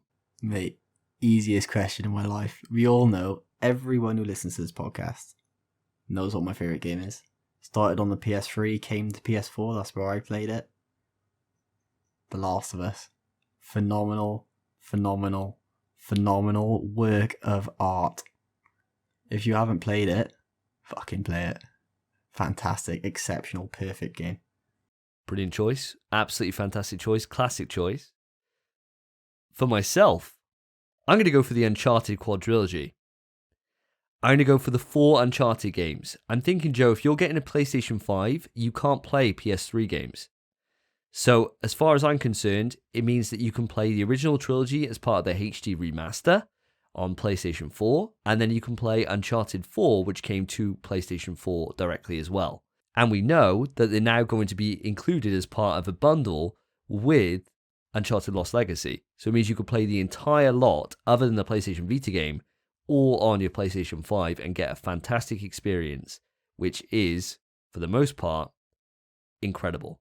So for your choice, you're going for the whole series of Uncharted. Yeah, you can play the trilogy, which is part of one game, right? That's one game that you can buy, which is all 3 games in one bundle, right? It'd be like saying, oh, you can play the Castlevania GBA collection. It's not like, are you going to play Castlevania Bloodlines? You can play all of them. I'd love you to ask me, what game would you recommend to play on the Dreamcast? Because the game I'd recommend is that game, that CD you would get where 100 games are on it. And I go, you should play that because all the games are on that game. Then I'd probably say, because The Last of Us is taken, I'd probably go for Uncharted 3. Because Uncharted 3 is just an absolutely incredible experience. However, you need to have played the other 2 before you play 3. So, you know. I'd literally, you can't tell someone to play a sequel. If you tell him play Uncharted 1, he's gonna play the next ones then, isn't he? He has to buy the collection. Yeah, it gets better as well until Uncharted 3, and that's where it peaks, in my opinion anyway. And so I think that's probably the best advice. That's a really kind of milk toast opinion. That's like just a general, I think anybody would enjoy those games, whereas otherwise I'd probably be going on to my second favorite game of the PlayStation 4 generation, which would be God of War 2018. But I think the Uncharted trilogy, you get 3 absolutely sensational games which are on PS3, some of the best games on PlayStation 3. Fantastic. Thoroughly recommend them. What about yourself, Phil? Well, everybody knows my favourite game, so it would be pretty obvious for me to pick Death Stranding to recommend to Joe. But for the followers that follow me on Twitter as well, there are 3 games at the top of my list. So Portal 2, Death Stranding, and of course, the game I cannot mention too. You saw me. I got around that, boys. I'm not going to pick any of those games because I think Death Stranding is a big pill to swallow as your first big PlayStation title. I would recommend to Joe Thomas that he goes with Horizon Zero Dawn. I initially didn't get on with this game, but I progressed. I spent a bit of time, and on Davey's recommendation, I completed the game and I platinumed it. I absolutely love this game, and I cannot wait for Forbidden West when that comes out, whenever that's going to come out. I can't remember our predictions. So, Joe, you want to set yourself up, get into Zero Dawn, understand the playing field with Aloy, understand what's happening in that world, and then you'll set yourself up for Forbidden West when that comes out. That's my recommendation. Fantastic recommendation. Fantastic recommendation. Now, guys, he asked what the definitive game was, so we come out with our recommendations. Whose is the best? It's The Last of Us, isn't it? Yeah, it's The Last of Us. Yeah. So you got loads of recommendations there. That was the quickest time we've ever had to debate it. No editing needed. It's The Last of Us. Play The Last of Us, Joe. Absolutely sensational game. And then you got The Last of Us 2, Game of the Year winner for last year. Has to be, doesn't it? Fantastic game. So good. Quick one. Does he play The Last of Us or remastered The Last of Us? Remastered. 100%. Easy. Well, let's say this. Joe's new to the ecosystem, so he plays The Last of Us remastered. Mate, I'll lend him my copy. He buys it. He's a PC dork. He doesn't get it stuff for free. Plus with opinions like Ari. Resident Evil. Does that count? 100%. You stopped mid-sentence and you were saying it. Oh, come on! It's the first time. Brilliant. Someone has said hell. it. How many episodes have we not said it? This is amazing. So, Spence, we can say it as many times as we like. Resident Evil, Resident Evil, Resident Evil, Resident Evil. I haven't been able to say this in so many episodes because no one has messed up. And I'm so glad. Thanks, Joe Thomas. I absolutely love you, mate. Because you've made Davey take a shot. Let's fucking do it, boys. Chin chin, yeah? Let's go. And it's gone. My belly is like, I can feel the fire of the tequila in there. Arriva! Anyway, thank you, Joe Thomas, for your listener mail. Of course, if you want to get involved with the show, there's multiple ways that you can contact us. We have an email address, which is pswetrust@gmail.com. You've got to get rid of the in from our name, so it's just pswetrust@gmail.com. You can write into the Reddit. You can find it in the podcast description. And you can also write in to our Twitter @NPSWeTrust or any of our individual Twitter accounts, also in the description below. And with that, boys, it's time for topics. Stop! Topic time! First topic of the day. Nvidia have had a massive leak which has revealed so much. There is absolutely everything leaked in this. Now take this with a massive pinch of salt. But I've picked out some of the ones that I am hyped about. Helldivers 2, Resident Evil Outbreak,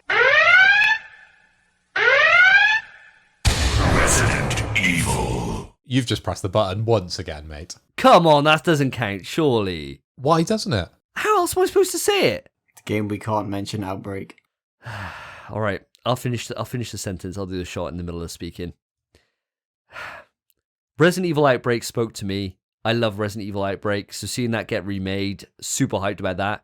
Demon Souls coming to PC, that's big news for PC gamers. And God of War coming to PC. Now, there is so much in this. Now, as I said, listener, take all this with a massive pinch of salt, because there's been loads of publishers which have come out and said that this stuff isn't true and that they're not working on it. There was Titanfall 3 revealed in there, and the studio have come out, Respawn, and said, no, we're not doing that. We got too many plans for other games. So please take this with a massive bit of disbelief, because a lot of this isn't going to happen, but there's going to be some truth in this, because the way that this works is, anytime a game is loaded onto Nvidia's servers, be that in pre-production, post-production, finished game, whatever it is, it gets logged there, and they've got access to that. So this is where this has all come from. This sounds like it's in the wrong section. This is more like a rumour, but there's a lot to unpack, Davey. But first, I think you need to take that shot, son, because that's the second time you've mentioned the game that cannot be mentioned, and I can mention it now. So get that shot. Can I get a Reba in the chat, please? That's the second tequila shot Davey has taken tonight for mentioning the game we cannot mention. So, guys, out of the entire leak list that's went up, anything that stands out to you that you want to happen? And secondly, do you believe this to be true? Because even though it's not in Rumour Has It, there is so much behind this. This is a proper data unpack. This isn't a rumour. This is pretty much fact for a lot of this stuff. What are you thinking? What are your thoughts on it? What are you excited by? What stands out to you? I want to hear it all. Well, as we know, they're trying to push more and more games from the PlayStation ecosystem into PC. You know, we've just highlighted Uncharted when we were talking to Joe Thomas about games that potentially you should be playing on PlayStation when he first picks it up. But looking at that list is very tasty, isn't it? It's all the big titles, you know, God of War, Demon Souls, the game we cannot mention. I know you're a big Helldivers fan, and you've played a lot of those games. And they probably lend themselves quite well to PC, really. Well, the original Helldivers came to PC and PlayStation. It wasn't cross play or anything like that, but they did come to both. Helldivers did. And it was superb. I mean, I love that game. I will literally swear down for anyone to buy that game and play it, because, please, we need to win this interplanetary race against the cyborgs. And it's only for my chase towards the eventual platinum, which I will eventually get at some point. But Helldivers 2 is a massive deal for me, but there is a lot of games in this entire list. There is so much in there. The one that really sticks out to me is the game we cannot mention, Outbreak. Because as you know, I bought on PS2 the American versions of File 1 and File 2. Absolutely love those games, but I had to play with bots. And that experience, not ideal, because we couldn't go online. We couldn't do those things back in the day. But now if that's coming to PC... Well, guys, I kind of want to give you a little bit of a history lesson here. This is something that I'll probably end up covering in my review on YouTube when I get to it eventually, but kind of feel it fits more in line with the PlayStation audience, with you guys who are listening right now. When Outbreak came out, I was a young pup. I was about 16, 17, living the dream, free, no wife, no children, no responsibility, chilling, you know, living the dream. And my dad took me to this event in London, which was called the PlayStation Experience back in the day. And what it was in some massive venue. I can't remember where it was in London. And it was basically just a massive, like the NEC in Birmingham is, but in London. And it was all PlayStation. And all it was just literally just all the new games that were going to be coming out on PlayStation over the next 12 months were there for you to play as the public. And they had Outbreak there. But Outbreak at the time wasn't announced to be offline single player only. It was still pitched as being an online experience. And so what they had 4 different setups across the venue where you could go and sit down and play LAN with 3 other players. And what would happen is when you died, the person who died, who their infection rate went up to 100%, because in that game it's got a little infection meter in the corner. As soon as it hits 100%, that person would then turn into a zombie, and then it would turn into their enemy for the rest of the team to kill. So it would be a case of managing everyone's infection level. So it was an extra level to the game which wasn't present in the full retail release. And that game, I didn't play anything other than Snake Eater, which was there, and that. That entire day I was there. I was just on those two setups. It was sensational. So if we got that as a full remake, with that ability to be able to play full online for Outbreak, that would be game-changing to me. That is so much more exciting than the fourth entry or any other remake they can do. Even Code Veronica, I much prefer to see Outbreak fully redone and see it in the true state that game is supposed to be in, rather than any of these other entries. I mean, Spence, I know you haven't played these games, but Phil, I know you have. Are you kind of in line with me on thinking this, or would you prefer to see more of a CV remake? Personally, as a primarily PC-driven gamer, and a lot's changed in the last couple of weeks. As you know, I've been playing a lot of PlayStation games. To have Outbreak come to PC would be the ideal setting for that. So, of course, I would love that to actually happen, much more than a remake of Code Veronica. So at the choice between PlayStation or PC, you'd prefer to play this on PC rather than PlayStation then? 100%, yeah. That's where it should be. Right. Okay, fair enough. I completely disagree with you. I think on PlayStation it would work absolutely perfect. Come on. What has PC had for that franchise? And it's very hard not to mention the franchise bloody name. We've had Umbrella Corps. So basically what you're saying to me, without even meaning to say it, is that all the chances that me and Spence have when we play games co-op, and we admit you from our gameplay sessions, you're literally physically omitting yourself from that before the game's even fully announced. So it's just a me and Spence experience, and you can just go on PC and play it with your virgin mates. Well, this one's 4-player, so you could actually invite me, and I will buy it. I'll have it on multiple systems. Should we invite him? I was going to say, why does it not just have crossplay? This day and age, why not? Yeah, true. I suppose, yeah, it probably will have crossplay. It makes sense for the series, but bringing it back around to what the topic's all about in terms of the games that we're actually interested in this, obviously anything to do with the series that cannot be mentioned is going to pique our interest, so Outbreak's obviously going to be a major point of contention for us. Spence, what stands out for you in terms of the entire Nvidia list? Anything that really catches your eye that you think, yeah, this is something that I really want to happen, or something that I can see happening, which is actually probably more the actual question. Before here. I say it, I want to say thank you for not bringing me into that discussion then, because I was terrified of being called in and saying the game. So thank you.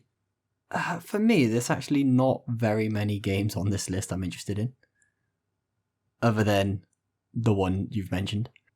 I suppose looking at it, probably Mirror's Edge Remaster, because I think that game was great, really fun. Mechanics were phenomenal.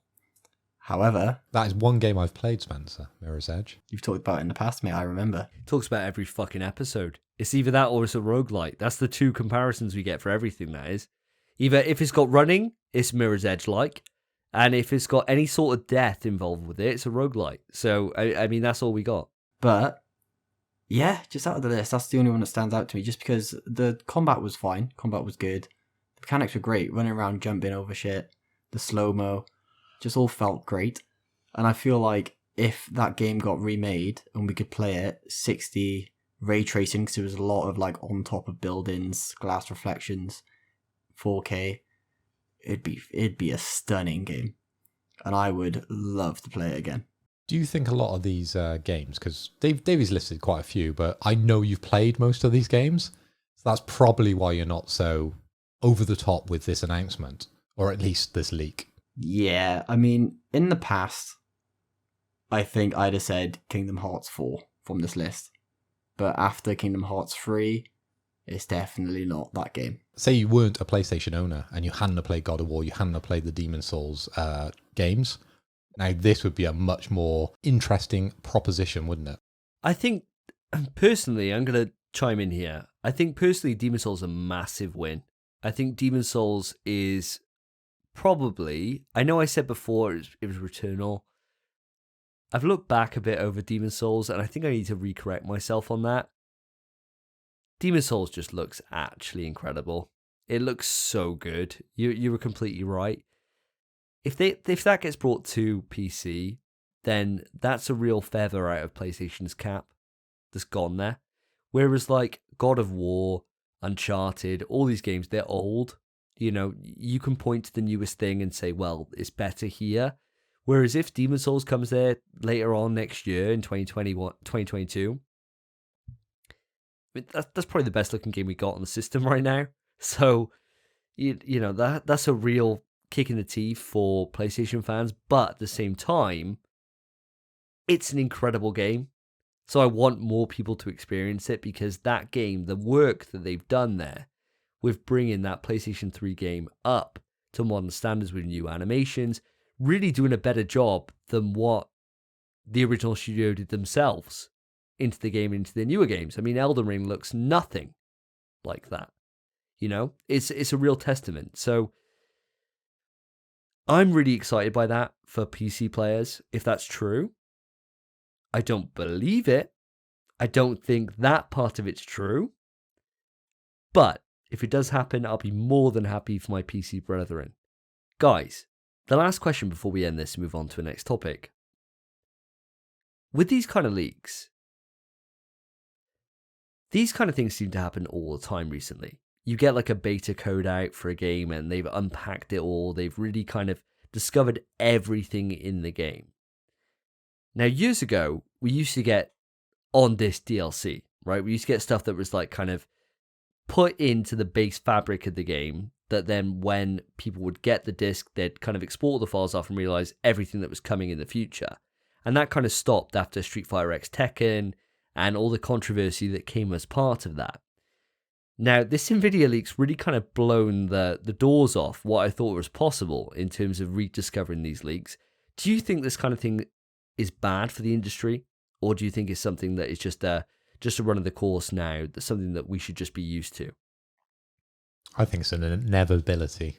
I think the people that love gaming, a lot of them like PCs, and a lot of them are more kind of clued up on these kind of security setups than the people actually employing them within the companies that we're talking about. So yeah, it's an inevitability. It's going to come out.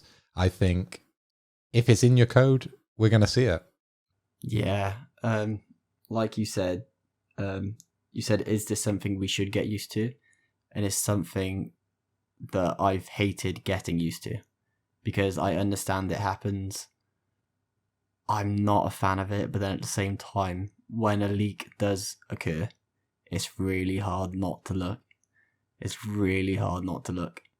I usually try my best, but then even when you try your best, all you have to do is go on Twitter at the wrong time, and a full game's been leaked. I was streaming Last of Us 1 and Last of Us 2 got leaked for me, got spoiled. It just happens. So I don't like it. I don't think it's great for the industry. It can be, because it builds hype that didn't exist prior, but I'm not a fan of it. There is another side to this coin, of course. You know, there are developers that are known to, you know, let things slip a little bit so people get the leaks to build that hype, which you're talking about, Spence. So it's not always the guy with the anonymous mask hacking away in his darkened room with his wall full of monitors. Sometimes it's actually the developers that want you to know about these things earlier. Do we feel like it is this kind of thing from Nvidia? Probably not. No, definitely not. It's not like a Ubisoft leak, where Ubisoft always seem to have an Assassin's Creed leak in the April. Seems to happen like every single year. You know what the new Assassin's Creed game is going to be because it magically leaked every single year. I mean, I would normally say like COD is in this list, but Vanguard was one of those most locked down games I've seen from COD, whereas normally we know what they're doing a year in advance at least before it's announced. But no, I don't think it is that. I don't think this is something that's obviously been intentional. But I kind of want to answer my own question here a little bit, because obviously I got your guys' thoughts on it. And yeah, I kind of agree with Spence. I'm kind of gutted about this. The same way that with the Capcom leaks, we haven't shared that with you guys because we don't want to spoil your hype for it. It takes away from those kind of moments that really shock you at an event. And I think those moments just really stand out. You know, you get those moments like Nintendo did at E3, and you just think, Jesus Christ, like, I never thought I'd see Metroid Dread, you know? And those things that just really resonate with you as a gamer, that you're like, oh my God, I can't believe this is finally happening. And it does kind of take away the sting from that, because you're just like, well, this is just now confirmed. But I think following all that, guys, we covered that in quite a bit of extent. Listener, there's so many games on there that you could potentially be hyped for. We'd love to hear from you. Please write into the email, pswetrust@gmail.com. Let us know what you're hyped for, and we'll make sure to cover it on the next episode. So, boys, for our second topic of the evening, we're actually insanely talking about a new entry in the Wipeout series. Let's go! I was literally about to say, mate, hold on. Hold on to that hype. Oh, okay. This game isn't what you expect. Okay. I'm sure you're thinking, new racing game, let's go. I love Wipeout. Fantastic. You're not racing in it. What? Yeah. You're the team manager who kind of goes over the races, and instead of racing yourself, you're playing about with Wipeout versions of Yu-Gi-Oh cards. Fuck my life. Yeah. So it's also on mobile. Fucking hell. Okay. Fill me in then. That's basically it. Fair. Okay. So you're saying basically that we got a Wipeout game on mobile, and it's not even racing yourself, it's just cards. That is exactly right, yes. That sounds like a fucking travesty. Mate, it's a fucking goddamn travesty. I'm not going to play this game. But I'm hoping it could lead to more. I don't know about you boys. I don't know if you play mobile games, let alone mobile card games that are based on racing games. So, what are your thoughts, Davey, mate? Crack on. Look, I dunk enough on our Xbox and our PC listeners, if you're even here still, because I dunk on you all the time. I mean, you're virgins. It's just the way it is, right? PC virgins or your Xbox chodes, right? It's just the way it is. But mobile is a step down from you guys. So they are the guys that are just the worst, the scum of the earth, mobile gamers. They're terrible. I got no respect for it at all. I think as a medium, it's just a race to the bottom. I think there's no value in it. You can't put out a quality game on there because they're all charged at a maximum of like 99p. So all it means is you have to charge through either excessive adverts every 5 minutes, or you have to charge through some subscription method. Just to put it out there, my son's 3. He loves playing games on the iPad. And I thought, he watched a couple of shows on YouTube of Omnom from Cut the Rope. And I thought, I'm going to buy him Cut the Rope so we can just play Cut the Rope. And so I downloaded it on my phone, gave him Cut the Rope, having a great time, loving it, absolutely loving it. Then it turns out that there was adverts all the time. So I thought, well, I'll disable these adverts, I'll buy the game. You cannot buy the game. You have to pay a Google subscription for £10 a month to disable the adverts. You can't even buy games on there anymore. You can pay a subscription service to stop adverts on games. This Wipeout is a legacy series. It launched with the PlayStation 1. It does not deserve this kind of treatment to really sully this franchise. It just does not. I'm so against this, you have no idea. I think your opinion, although valid, is very much based on one bad experience with mobile gaming. Probably. Yeah, probably. I'll freely admit that. I mean, I don't play games on mobile. I'd much prefer to take my PlayStation Vita out, just play that. I'd much prefer that. I mean, my Switch, as much as a portable console as it says it is there for Smash, so it stays at home.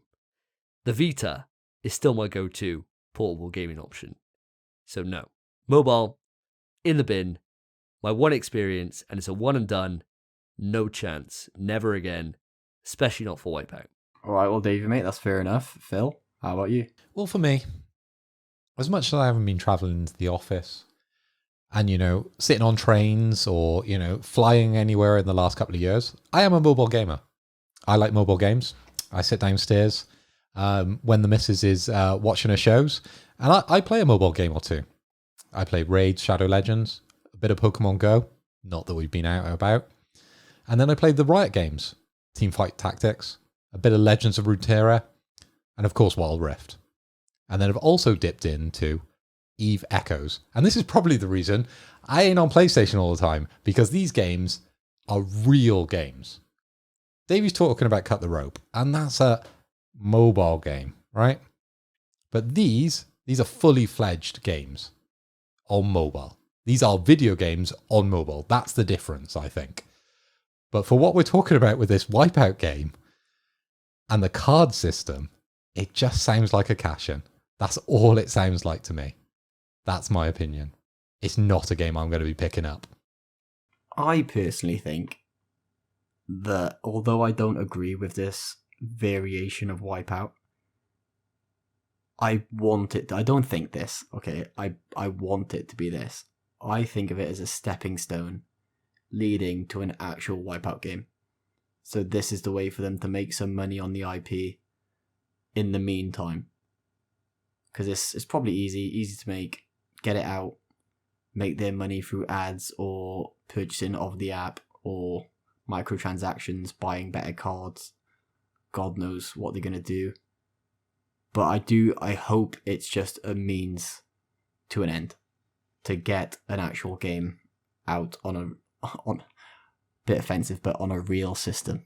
No, it's not offensive. It's the truth. I mean, if you can't take that truth, then, I mean, why are you listening to a PlayStation podcast? I mean, surely you should be listening to a mobile podcast, right? I mean, you could talk about, you know, all your fucking Temple Run 2s or whatever. God knows. This is how out of touch I am. Guys, I want you to go onto Google for me for a minute.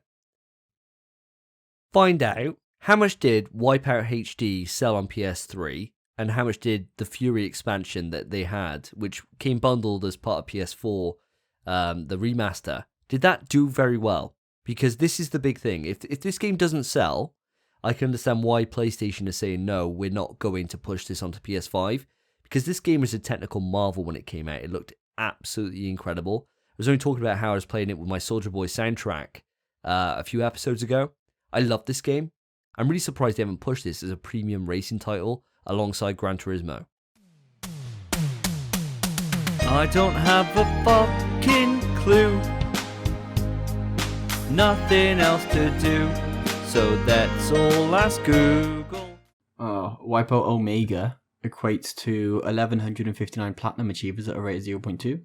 And this would mean that the game has sold, at an estimate, 579,500 copies. So Wipeout's one of those series then, judging from those sales figures we just talked about, it's one of those games that's beloved by the PlayStation fan base, but just not overly played. So very much similar to Metroid for Nintendo, where it's one of those series is that everyone loves, everyone wants a new entry, but there just isn't the sales there to necessitate that AAA budget put into it.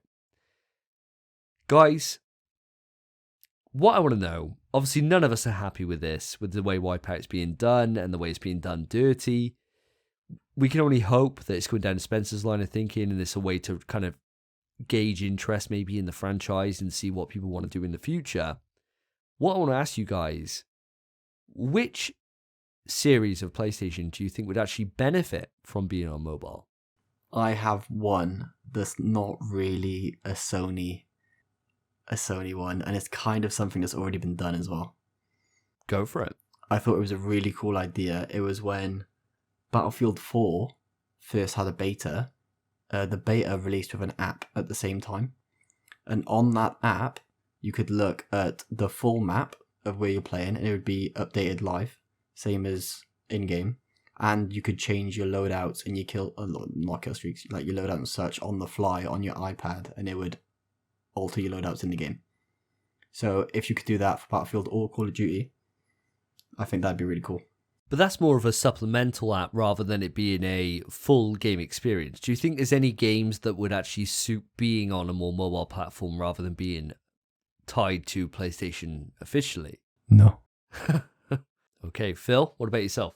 So I don't really know about the whole benefit of being on mobile, but this is a dormant IP that I really want back. And it's a bit of a blast from the past, but I would love to see the next entry of Heavenly Sword. They've done nothing with that IP for so long. Why can't we do a mobile game? That would be hype. What? So you mean like the same way you got? Well, I know Phil, you probably haven't, but Spence, you might have.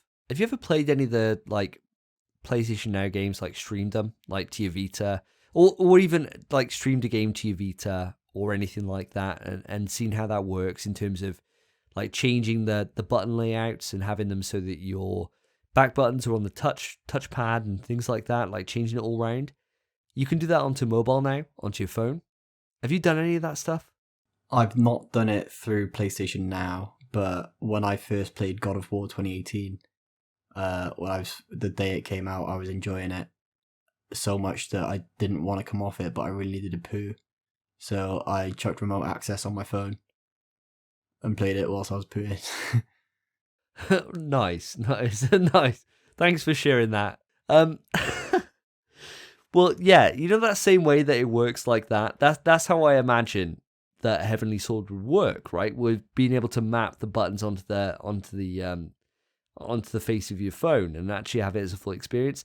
I think that would be a great idea. The games I previously mentioned, Wild Rift is is a massively complex game, and they're able to do that with button presses on the screen. So you could do the same thing with Heavenly Sword, surely. I don't see why not. I mean, it's not like Twitch sensitive, is it? It's not like something you need to have, cracked out your head, reactions to be able to do. But you do in Wild Rift. So why wouldn't it work for something like Heavenly Sword, which is a lot more casual? Because it's not competitive, it's just a story game.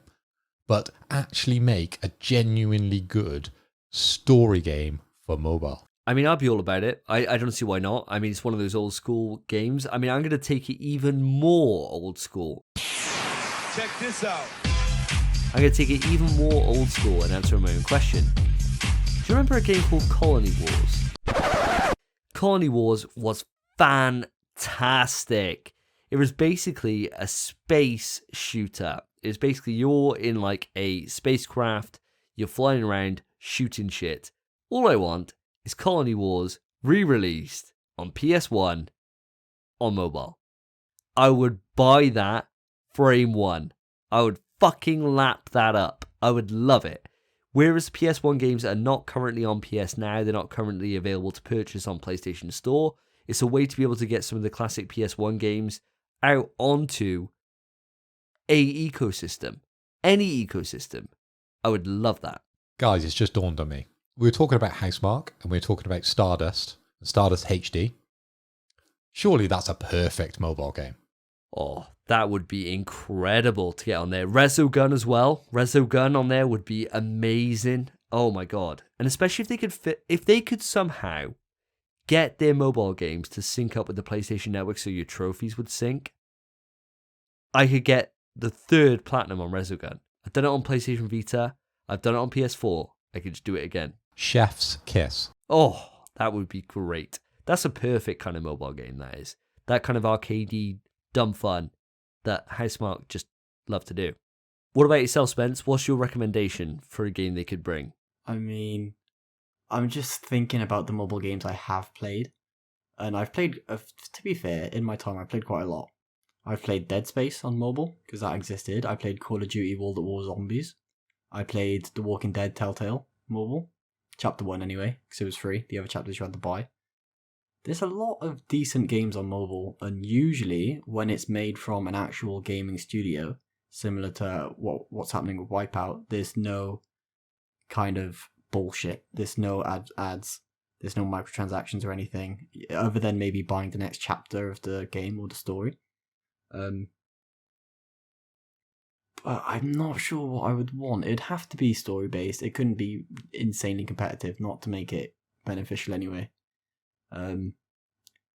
Maybe some JRPGs. Maybe visual novel-esque games like Hatoful Boyfriend. I don't know. I don't see why something like Uncharted wouldn't work. I mean, it worked really well on Vita. I mean, the digital buttons aren't great, but they're good enough. They're okay. And as long as you kind of like dumb it down to a certain extent to make it work with that. I mean, hell, you can sync up like a DualShock to your phone anyway, so you can play it that way. My son plays Sonic 2 with a Genesis controller that I've got to my phone. So why couldn't you just do that? They released Call of Duty Mobile. It was like Call of Duty Mobile Warfare or something, and it was a full-fledged Call of Duty game with maps from all the COD games, and you could fully just hook up your DualShock to it and play it like it's normal Call of Duty. Well, to be fair, you can already use the DualSense with the PC. You can already do that. That's fine. You can hook that up pretty easy. Mobile is a different kind of level to that. I mean, you could still hook up, I think, a DualShock 4, but I'm not 100%. I mean, all I've done with my phone, I've bought Sonic 1, I've bought Sonic 2, I bought Streets of Rage 1 and 2, and my son plays them. I think, well, to be fair, you know, if I'm going to get him into gaming, I'm going to get him in with the classics, you know? I was just about to say that, Davey. You know, if Sony are wanting to go onto platforms such as PC, such as mobile, why don't they open up the source code to the handset? Why not let people create the code for them to be able to interface with with this hardware? So that's the thing. I suppose we got pretty much anything on the table here. And I mean, I've already come out and said I want Colony Wars. That's my game. Spence, you're kind of undecided what you want to have. And Phil, obviously, you've come in with Heavenly Sword and Stardust. So, I mean, we got some good recommendations there. We'll have to wait and see on this. I mean, this is one of those things with Wipeout that we just got to see what the plans are. And I mean, I just hope that Firesprite abandon everything they're doing and they just put all these Liverpool devs back on the Wipeout game, because that's what they did. And they should never have been disbanded. It's one of those biggest losses that PlayStation made in PS3 generation that I think it was just a massive mistake. And I'd just love to see them come back and make the franchise that they created and to do it justice and bring it back and make them compete with the Forzas and everything else in the world. Make a really competitive racing game that has very strict time trials, very strict racing, and it's just one of the best looking games on PlayStation 5. And I just hope that one day happens. But we'll have to wait and see.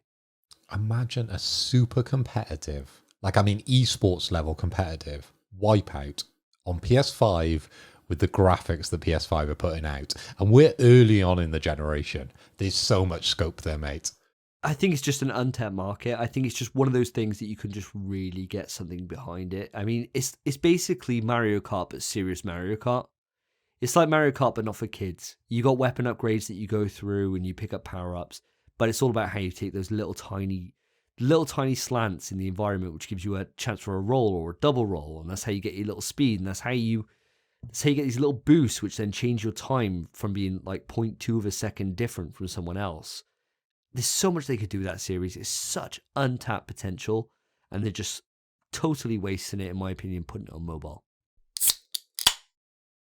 So guys, on to our final topic. And our final topic of tonight is the IGN best video game of all time. So IGN, they've compiled a list, put together some brackets, and they've gone through knockout style to figure out what is the best game of all time. Their semi-finalists are Grand Theft Auto San Andreas, God of War, The Legend of Zelda Breath of the Wild, and again, Grand Theft Auto 5. So Grand Theft Auto coming in strong. All of these games are amazing, and we're not putting that down. But what we're saying is that this list is bullshit. Some of the things that have got cut out, have lost early on, are incredible games, and they need their mentions. Boys, do you think any of these results stick out to you negatively? Oh, like you said, there's so many that fucking piss me off here. I mean, let's break it down into the fact that the best game of all time isn't even included on this list. Metal Gear Solid isn't even there. They got Metal Gear Solid 3 Snake Eater. I mean, personally, now this is something that a lot of people wouldn't want to admit to. It's nowhere near the best in the franchise. It's nowhere near.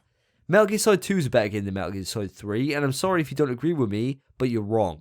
Metal Gear Solid 2 is absolutely incredible, and Metal Gear Solid 1 is a step above that. That's the best one in the franchise, but they put in Snake Eater. Are you mad? Are you actually on crack? I do not understand that. Fucking pissed me off. And seeing it lose to The Last of Us, it definitely should lose. Whereas if you had Metal Gear Solid 1 in there, my opinion would be very different. It would be very different because it is a step above The Last of Us. And I love The Last of Us, but it's like comparing a 10 out of 10 perfect experience to a 10 out of 10 will wank me off and give me a kiss afterwards experience, which is what Metal Gear Solid will do. The one that pisses me off the most is biased, obviously, because it's my favourite game, and it was up against the best-selling game of all time. So obviously more people have played it, it's going to get more votes. But The Last of Us lost to GTA 5, which GTA 5 is a phenomenal game, it is. But it's no Last of Us, man. Last of Us is exceptional. So the one for me that sticks out, I know, Davey, we've been having a bit of banter on Twitter. A couple of the followers have got involved with this one. I sort of highlighted that Half-Life 2 lost to The Rise of the Tomb Raider. Not sure on that one. I love gaming because of Half-Life, because of that series. Okay, Tomb Raider, brilliant on the PlayStation. The Rise of the Tomb Raider, again, a great iteration of the game, but it's not on the level of Half-Life. And that actually won 52 to 48. Some of the people reporting on Twitter, that result wasn't accurate. And I'd like to stick by that. Half-Life 2 is a way better game than The Rise of the Tomb Raider. Come on. I mean, that's just a fucking madness. I mean, I'm not even a massive Half-Life fan. In fact, I'd go so far as to say that I came to Half-Life so late in Half-Life 2 that I just don't appreciate it for what it actually is. But even I know that that's a fucking travesty. Even I know that what that game did in terms of moving forward game physics and what you could do with the gravity gun and everything that game did in terms of its story and how it kind of outlined itself was just exceptional. It kind of laid the groundwork for everything that future generation would do, whereas Tomb Raider was just a piss poor copy of Uncharted. Spence, does anything else on this list stick out to you? We're going to pick two each. They're actually all good games, is the thing. On the two I'm trying to argue for, they're actually up against good games, so it's quite hard for me to say. But the one I'll go with is, well, I've recently played the game. It's Hades, which apparently, according to loads of people, should have won Game of the Year last year. Phenomenal game, I love it. Lost to Metroid Prime, and I know Metroid Prime is a phenomenal game. But I think Metroid Prime purely won for nostalgic reasons, rather than it being a better game. But I've not played Metroid Prime. So I can see Davey's face, he doesn't agree with me, but at the same time, you've not played Hades. That's true, but I know that Metroid Prime's so fucking good.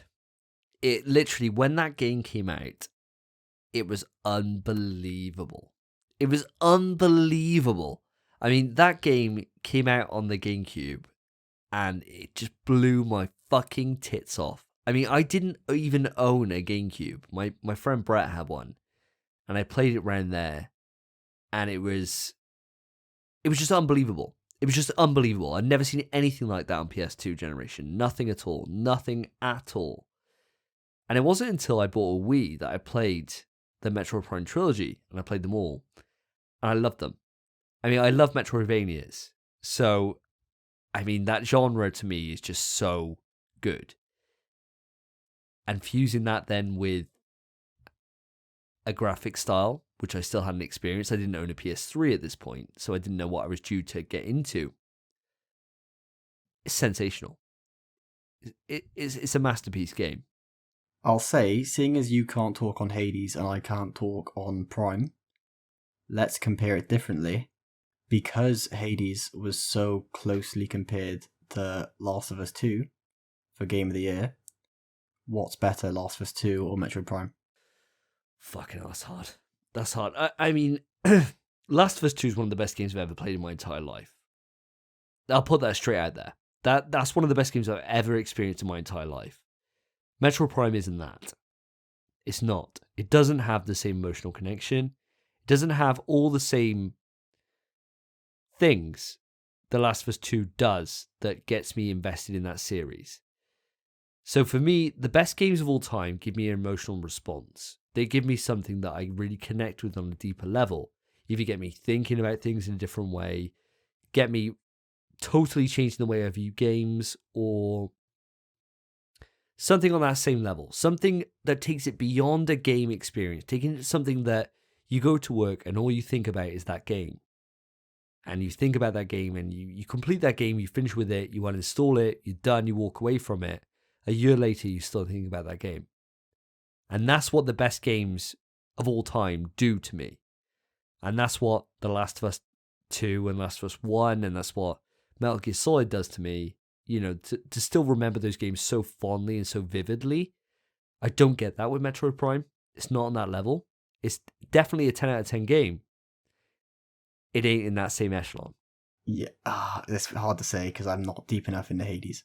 But in terms of gameplay quality and game quality, it's 100% comparable. In terms of emotional connection, probably not as much. But I've played a bit of Metroid Prime, but way later, so obviously it's not the same for me. Hades is phenomenal, so that's the only reason I'm surprised Hades lost. Especially after all the fighting last year between Last of Us 2 and Hades. Yeah, but you know what it's like with Metroid. Metroid's like what we were talking about in the previous topic with Wipeout. It's one of those series that's very beloved, but it's only been played by a handful of people. So everyone will say they love it, but when you actually pin them down, 1 out of 5 of them have actually played it. And that's how it is. You know, everyone says they love Super Metroid. No one bought it. So no, you didn't play it. How's this for changing your opinion? Metroid Prime then went on to lose to Mario 3. I mean, Mario 3 is one of the best games of all time, isn't it? It is the best Mario game. Yeah. So, I mean, I'm not surprised it lost that. That game's... I'm not a massive 2D Mario fan. So that game wouldn't win for me. But I'm not surprised that... I'd be more surprised if Metroid Prime won that. But then Mario 3 lost to Breath of the Wild. That's fucking insane. All right. That's actually insane. Breath of the Wild wasn't even the best game of that year. You know, to be compared to Mario 3 is fucking insane. Like, that game was dead. There's nothing in that world. There was nothing in that world whatsoever. It was a fucking dull experience. It was literally, it was worse than Horizon, in my opinion. Way worse than Horizon. I enjoyed it. It's not a patch on Ocarina. It's not a patch on Wind Waker. It's not... I don't get it. I don't get the hype. I honestly don't get it. The end boss was terrible. I literally just didn't have a great time with that game. And I did pretty much everything. Other than 500 fucking random bollocks-ass dungeons. No chance. That's fucking bullshit. That's bullshit. That's not even my choice, and that's fucking bullshit. Alright, mate. Rant aside. We've been talking about this match for a bit too long. What is your choice? So my last choice, and I've got to be really careful not to hit the button here, is one that I posted in reply to Phil's comment about Half-Life. And that is with the 4th entry of the series that can't be mentioned, and Castlevania Symphony of the Night. Castlevania Symphony of the Night is probably the epitome of the Metroidvania style of games. It's probably the best.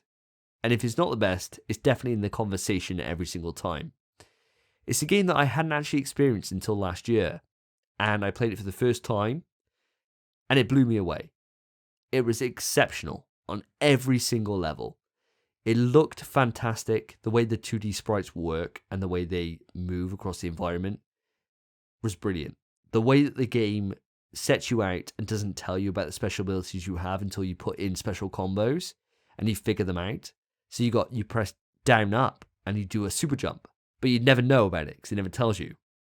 You do a random special, like a Shoryuken movement, and you transform into a different beast. It doesn't tell you any of this stuff, but you just figure it out as you play. And you'll randomly just press it and you'll be like, oh my god, this is brand new. And it just opens everything up. The game is actually excellent. It's got a secret ending which unlocks the other half of the game. It's one of the biggest games that's influenced everything for the last 20 years. And then you've got the fourth entry of the series that Carmi mentioned, which literally took the series from being in its heyday to going into a clusterfuck that they had to bring it back around again. From a series that had an identity for like 4 games, if you include Code Veronica, to then lose its own identity, sully itself over 2 subsequent entries, and then have to get rebooted with the 7th entry. And the 4th entry wins. And the fact that the first entry or the second entry aren't included in there is actually insulting. Because there is more fans, I would guarantee you, that would put the second entry in there rather than that. I can't see the first one being in there, as much as I love that game and I evangelize it every time I talk about it. The 4th entry does not deserve to be there. I'm sorry, Joe Thomas, it does not. It really does not. No matter what Metacritic says, it doesn't deserve to be there. You are preaching to the converted, because everyone on this podcast definitely feels the same with you on this one. For my final one that I want to highlight, I just want to highlight the bias of God of War. Okay? So, its first opposition was StarCraft. StarCraft sold over 11 million copies and is a game that's gone on to create the biggest esports across China and Korea. And 10% of people voted StarCraft over God of War. I'm not saying that God of War shouldn't have won this, but I'm just saying that split is devastating. 10 to 90%. That is crazy. And especially because the next level up, God of War, by majority, beats one of my favourite games, which is Portal 2. 79 to 21. That's a bit of a harder one to swallow, yeah. Portal 2 is an absolutely sensational game. In terms of StarCraft, just to go back to it, the reason why that didn't do better is because China don't have free internet. So they can't vote. They can't vote, yeah, they can't vote. They have no idea this poll's going on. They wouldn't see IGN. No chance. No chance. Not unless they're, got the John Cena apology video on repeat all the time. They ain't seeing that. So there's no chance that was going to be influenced. I mean, StarCraft hasn't been relevant for a long time, Phil. StarCraft 2 is massive in esports currently. Esports is nothing compared to the wider general public, though, is it? I mean, the thing about it is, like, as much as big as games like SF5 are and, like fighting games and stuff. Fighting games versus StarCraft games. Anyway, let's not go into that can of worms that you're just trying to open before we're getting towards the latter stages of this podcast. But what I propose to you guys, to move it on swiftly before you stick your foot in your mouth about esports, is that we redo the greatest game of all time. We take these brackets and we film our own supplemental. It might be a podcast. It might go out on YouTube. We don't know. It might be both. And we go through, we discuss each one, because I think the majority of these games, at least one of us has played. Yeah, I'd agree with that. I'd agree.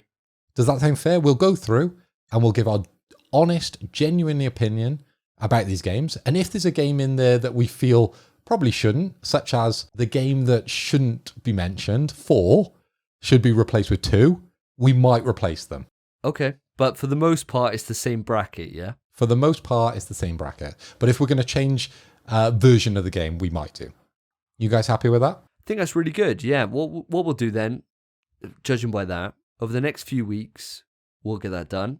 And that'll probably be on YouTube and onto podcast services. We'll put it as a video component where all 3 of us will be on camera.